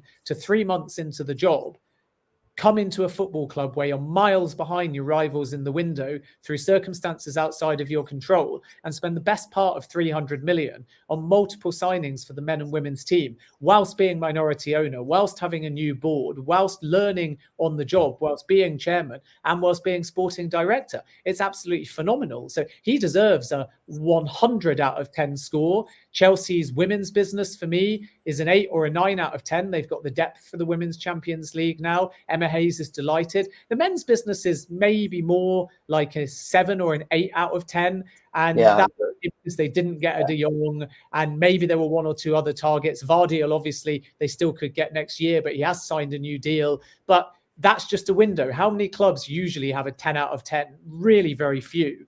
And it starts as a 7 or an 8 out of 10 as a good window for me, for any club. And I literally mean any club, even Arsenal. I would give them an 8 out of 10. And then if you do well with what you've bought and what you had, retrospectively, you go, oh, it was actually a 10 out of 10. And that's where Chelsea are, that if Koulibaly fits, if Fofana fits, they start keeping clean sheets. The midfield becomes more solid and arguably a bit more creative. Pulisic, or if he stays, Ziyech gets going, and then Sterling and Aubameyang score goals for fun. Then what happens? Let's just say hypothetically, Chelsea win the Premier League or the Champions League. Then you say, oh, I was wrong. My 8 out of 10 is a 10 out of 10. So I think that's where we're at. But I would have nothing but credit and praise for, regardless of who they sign and don't, how Todd Bowley and the new ownership group have handled a difficult, if not at times near impossible, first 3 months in the job. And even today, it's the deadline. So Bowley knows a window. Bowley's learning football. but he's never had a deadline day. He's never had to pivot from 2 o'clock to 3 o'clock to 4 o'clock. He's never had to scramble for a new name. He's never had to get a loan deal done in an hour. And again, they're pulling it off. And that's also because there's the foundational side of the old regime. So, of course, he's got a ton of help. But I've got nothing but praise for Todd Boehly. Fair enough. I agree with a majority of what you said, to be honest. I would say that we've had for me, probably a 7.5 out of 10 window so far. I think we do need another forward. I did want Zaha. Whether we tried or not, I don't know, is another thing. But Con, you've got one more question for Ben before he leaves. You want to just ask him quickly? If you're there. Yeah, I was just going to ask about the Leao thing, because it looked like we did have talks for him this summer. And now it looks like it could be something for next season. Do you see Chelsea talking to him in Jan to try to get a deal for the summer? Yeah, I think they really like two players, Leao and Vardiol, and those are clearly the two targets. And Vardiol has signed a new deal, but solely to protect the sell-on value. So very much still a possibility of getting him in a year's time. And then with Leao, exactly what Chelsea need, open to the move, but the challenge is just that it's release clause or nothing, and Chelsea are not going to go that high. So they will continue, I think, and this again is the advantage, like I said before, that Boehly had no January, Chelsea had no January, they had no forward planning.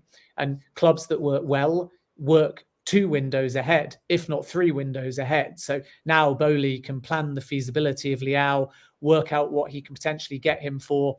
And it's really interesting because the day the window closes, you want to be quick with Rafa Leao, because Milan are hoping to offer him new terms. So you want to make your interest vocal. And I think that's partially why Chelsea have placed these bids that they knew were going to be rejected, even if they're just verbal bids or through intermediaries. This is why they're banding around 100 million. And the same for Vardiol. It's laying down your territory. It's letting the player know that you're there and prepared to pay big on them. So then if Milan offer improved terms to Leao, then he may say no, because I think I'm going to Chelsea either in January or next summer.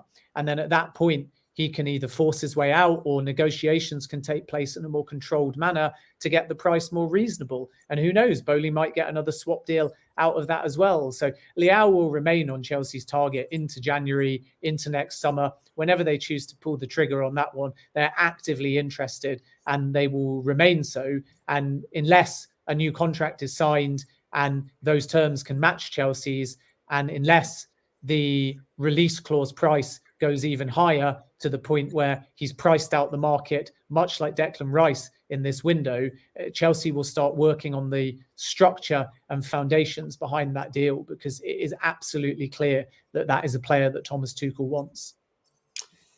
Wow. I mean, it's been a good window. You know, I'm looking forward to even the next window, to be honest. If we're going to get people like Leao, there's obviously Declan Rice talks, and then we're talking about Gavordia. These are top players, top young players. And even when we talk about the outgoings and what Chelsea have done and who they've managed to sort of flush out, all right, and some of them might be on loan. I think they've done a very good job. I really do. I think they have done a very good job, and they're under a lot of pressure. Problem with our fan base in here is that we all have our own preferences of players that we want. And if you don't get that preference of player, it's like, oh, what's he doing? Why are we doing that? But, you know, ultimately, at the end of the day, if a player comes and he wants to wear the shirt, you got to give him the chance. And that's the one big thing I think us Chelsea fans need to allow. And I know we've been burnt in the past under the Roman era with the likes of certain signings coming and not working, and, you know, Sound Gres being one of them, for an example.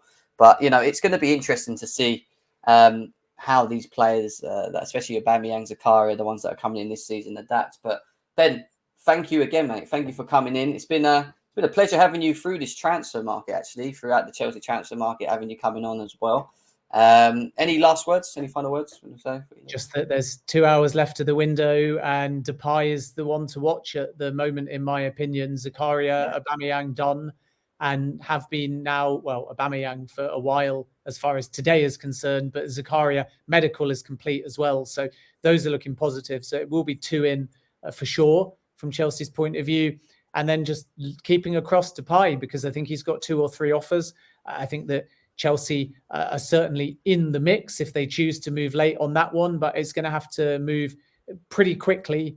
And that might well complete a lot of people's windows from a Chelsea point of view and turn the sort of score if you like, from a 6 or a 7 in some people's slightly more negative eyes into perhaps an 8 or a 9. So let's see whether that one progresses. And I certainly think there's substance to it. And I certainly don't think that Chelsea have kind of walked away like they have now from the De Jong deal. De Jong will stay at Barcelona. I know there's reports out there that say 100 odd million has been offered or something, but I don't see any movement for Frankie De Jong. It would be farcical almost if so many clubs have been courting him and then 2 hours before the window shuts, he says, oh, actually, even though I've not resolved anything and even though I still want to stay at Barcelona, I'm now going to leave for one of the clubs that's been courting me all window. So I think that one, much like Ronaldo, has been over for a while, unfortunately, from both Chelsea and Manchester United's perspective. But let's see if we get a Depay twist late on and Chelsea make it through the day.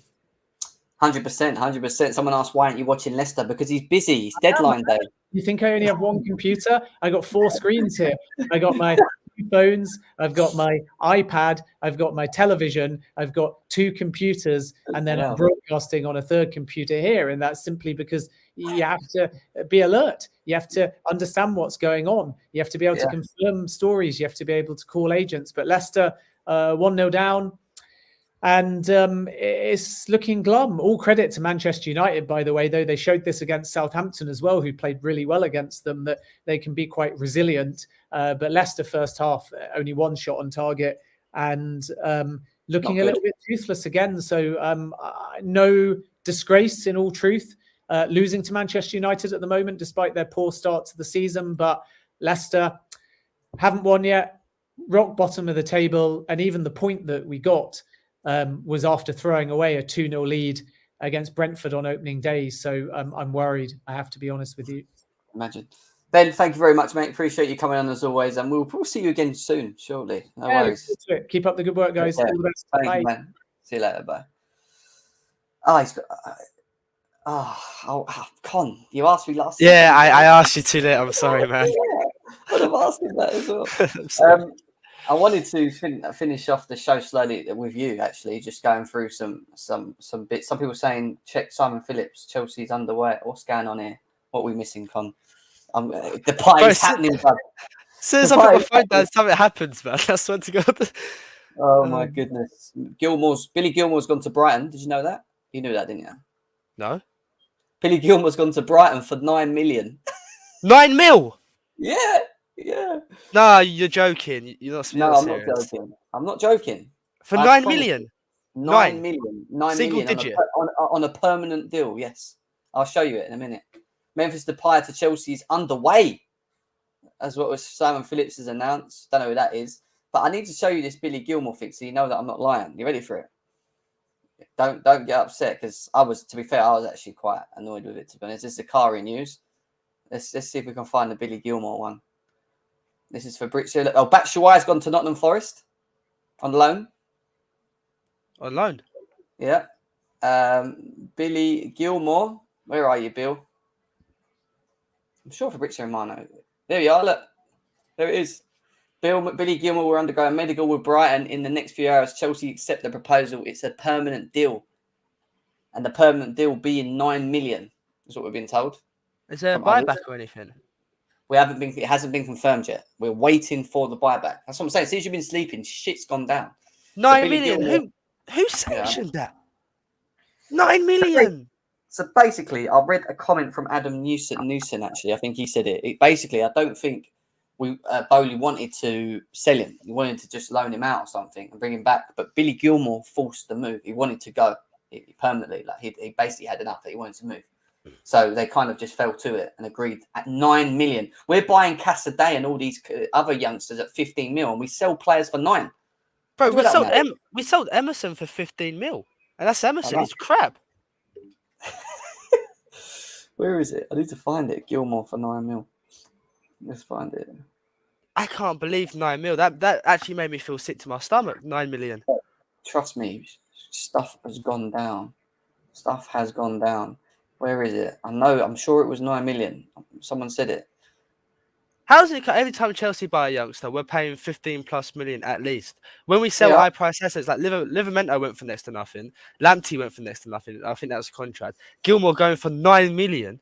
Why do we just get bent over when selling old young players? Why is it we spend over the odds, but when we're selling these youngsters, we like you said, we're selling them for peanuts. 9 million is 9 million was dreadful business. We all knew it was a bad idea. We're just waiting to see if there's a buyback clause to it. If there's not, I'm fuming. I'm not gonna lie. I'm gonna be fuming. 9 million. 9 million, but we don't know if there's a buyback. So basically, for where we are at the moment, obviously we saw Simon Phillips' comments just now on Memphis Depay to Chelsea's underway, which we're going to talk about in a second. But Billy Gilmore's 9 million. We're waiting for confirmation of if there's a buyback in it. Not had that yet. Zakaria is to Chelsea on loan with a buyback clause, with a buyback option of 30 million if it works. We don't know the wage structure or anything yet of that. Aubameyang's obviously doing his medical as we speak in London at the moment. He's all agreed for 14 mil. Again, we don't know what the wage structure is. Depay, who looks like could be the last card if it does happen coming to Chelsea, would come to Chelsea as a free agent, we're being told. Don't know what his wages are going to be. But in terms of the player, Con, I know your thoughts. I heard it earlier on, but let the others know there's over 1,000 people here. What are your thoughts on the player fitting in at Chelsea? If it was Depay and we didn't get Aubameyang, I'd understand the move, if I'm being totally honest with you. Getting both, I don't see the point of it. I just don't. I don't think he's that good personally. I know people say he's a very technical player. He can hold the ball up. But I remember watching nearly every Barcelona Champions League game last season. He blanked in every single one. He was so poor. And I think he played majority of the minutes.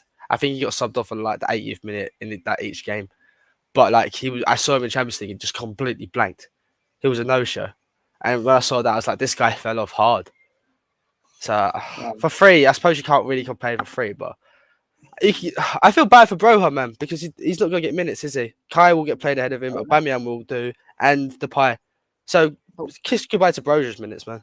Why can't we just have players in the team? Look, at the end of the day, we've been put in this position because of Havertz and Mount, right? Because their lack of consistency.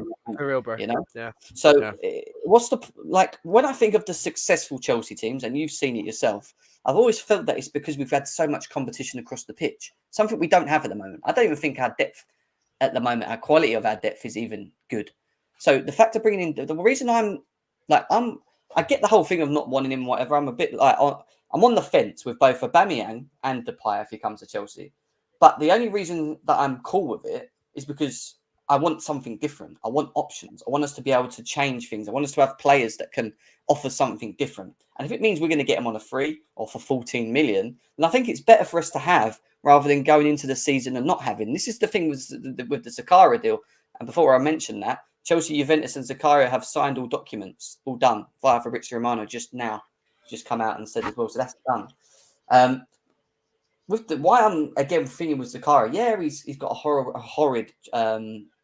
horrid injury list. I get that, and that's the thing. And obviously, you rate him, Con. You've seen more of him than I have, to be fair. I think it's a low risk reward again. He's a loan with an option to buy at 30 mil. Again, would I rather go into the window with what we have now, or take a risk and just throw in a player and who has the ability, obviously, but we just don't know how good he's going to be at Chelsea. Some people feel that he actually suits the Premier League, is what I've been reading on Twitter. Some people are not happy about it. He really does, Jem. He really does. Just how he is, how good he is under pressure, how physical he is, bro. He really does suit the Prem. That's why I really wanted him from watching Gladbach. And then he went to Juve instead. I was like, that's such a poor move for you, man. What is it that makes him so good for you? Because that's what I'm trying to understand. Because I'm not seeing it. I need to watch him, obviously. But what is it that would work in our system, Zakaria? What is it that you think he'd be very good at doing? Just because our biggest issue in it was when we get caught in transition, isn't it? And Zakaria, bro, he's a beast. He's so quick and powerful. Like he will cut out a lot. He will. I know he struggles in the air a little bit, and he's not too adventurous with his passing, but he's more adventurous than Alvarez is. And the injuries, of course. But I could see him being a really good fit for us.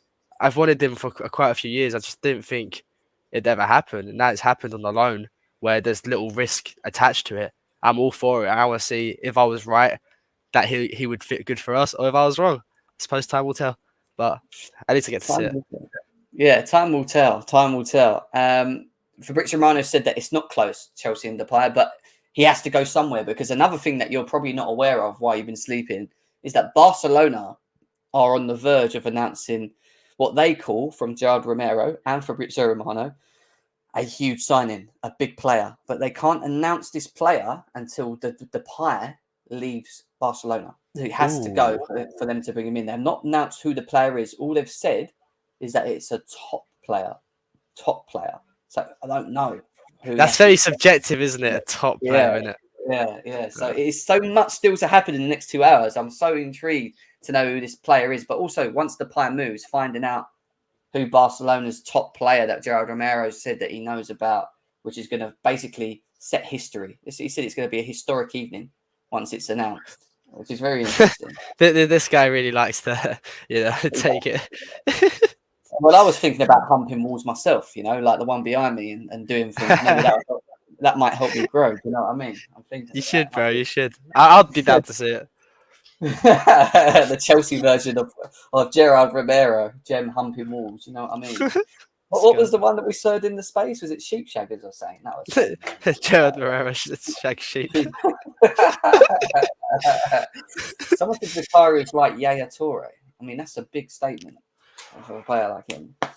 I get what he means by that, just because that physical presence, and he can dribble with the ball. He's quite a progressive carrier, I'm excited to see it, like he moves. I think he's moving me a bit more than Alvarez is. And I think that's just because I really haven't watched Alvarez. True. So that's probably why.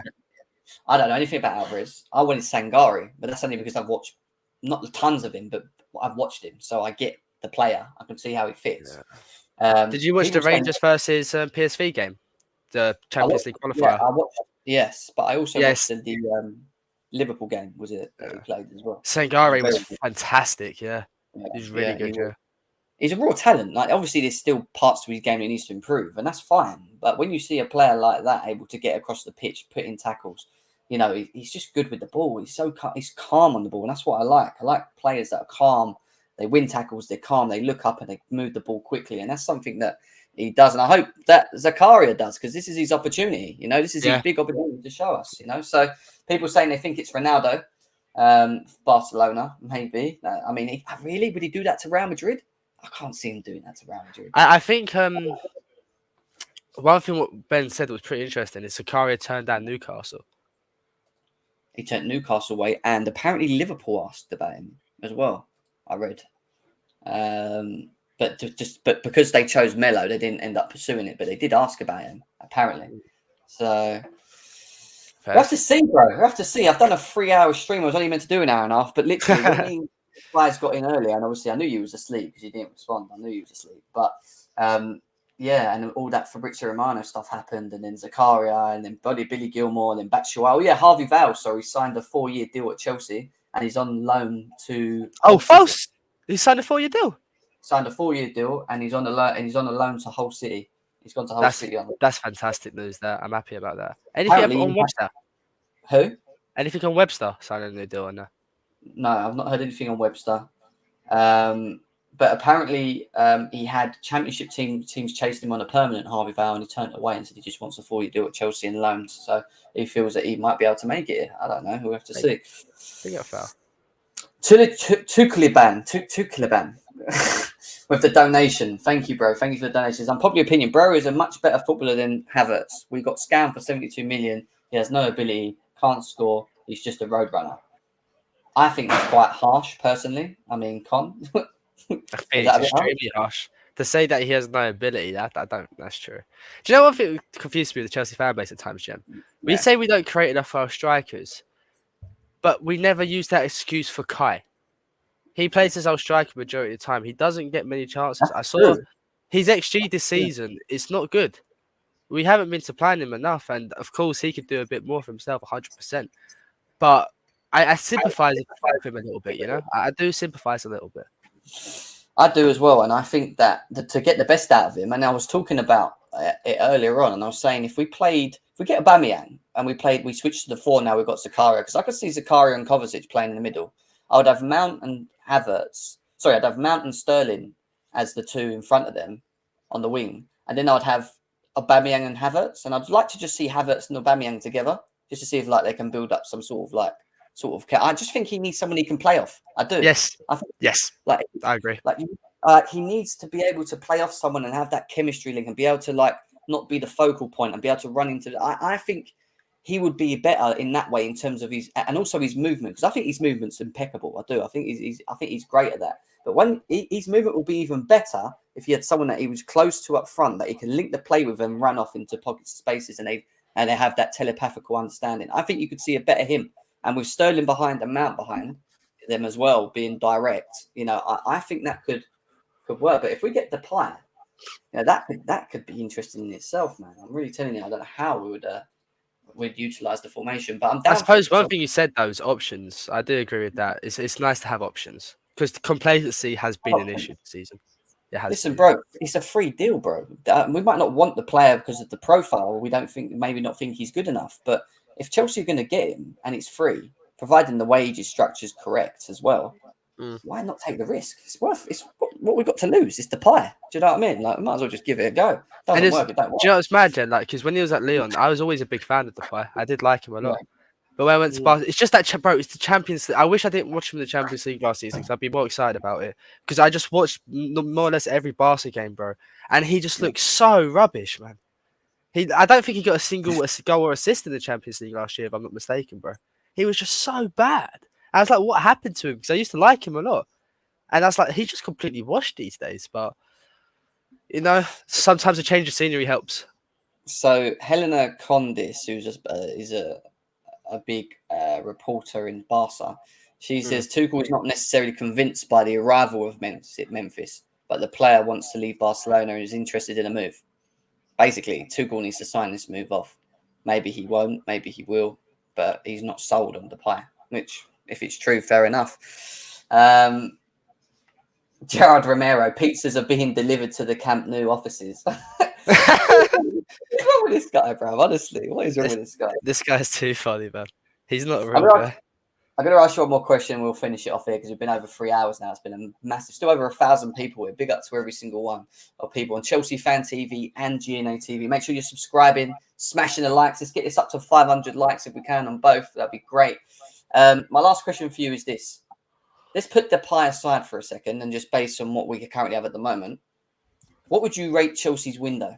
And I'm talking about not only just incomings, but also the outgoings. How would you rate it? How would you look at it overall? I think the outgoings is what makes it such a good window because we got rid of a lot of bums, man.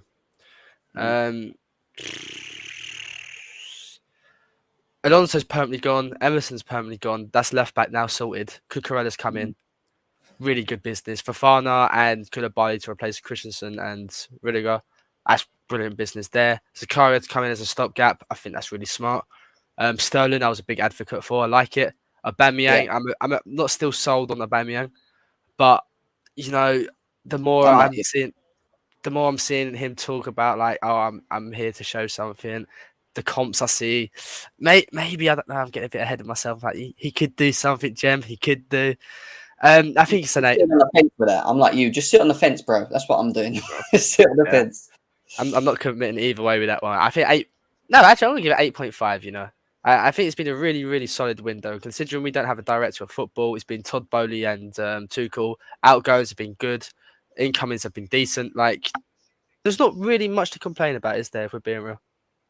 Not really. I mean, maybe we could have speeded up the whole central back area and got that done a bit earlier, and then maybe we'd have a lot more time to make decisions on the DM. Because I do think that Sangari and Alvarez, I think them teams would have sold earlier in the window if we would have actually looked at that area. And I think it's an area we should have looked at. But why we left it so late, which is where I was going to say to you as well.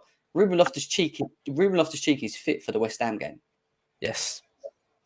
Which is weird because I thought we had a hamstring injury. But anyway, yeah. So apparently he's back and he's available as well. So that's what I read earlier on. So yeah, I think it's an 8 for me. I said an 8 in terms of window. It could have been a 9 if we'd have got another forward. If we got Zaha, I wanted Zaha, man. For the last weeks, I've wanted Zaha. Jem, same. I was really on the Zaha train, man.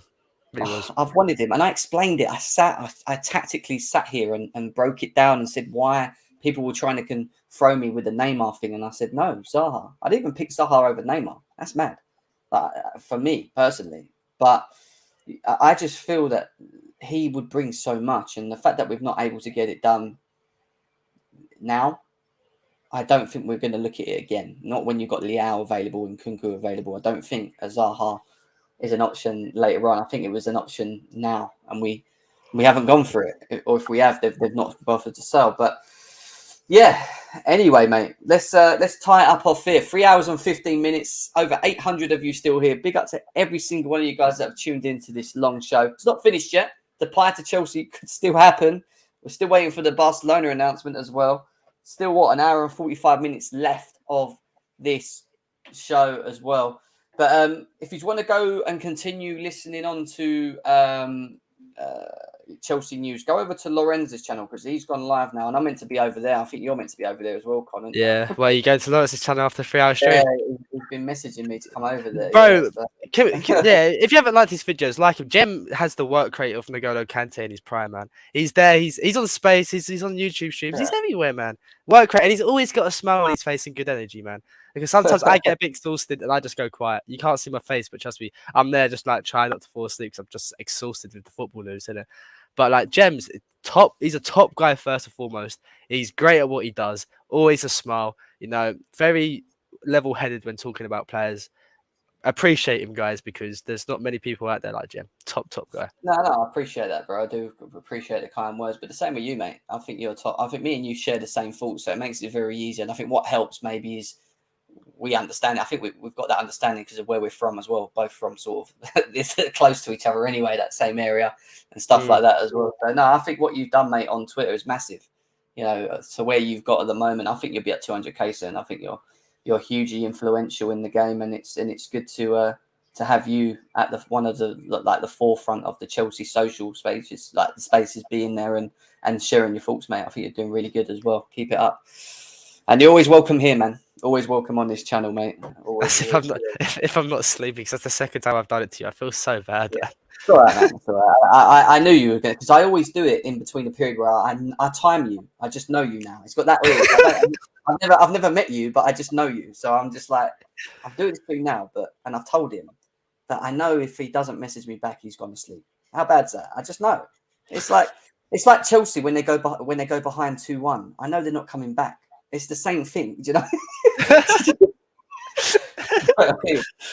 But guys, go and click onto that. Go and click onto that link. There's still over 700 views. That will take you over to Lorenz's channel. Drop Lorenz a message. Just say GNA TV has just sent us over here. Jem and Con have sent us over here to join you guys. So go and check them out over there. Con, pleasure having you on again, mate. It'd be better to get you on longer next time. Maybe we'll get you on for a match reaction or something after a game if you've got time throughout the season, and we'll go through it. Of course. And we'll finish it off there, guys. Take care of yourselves. I'll be back again maybe tomorrow if we sign Depay. Well, I need to actually because we need to do a match preview for the West Ham game on Saturday. So yeah, you'll probably see me tomorrow potentially, if not maybe Saturday. But take care of yourselves, and yeah, we'll be back again. Up the Chelsea.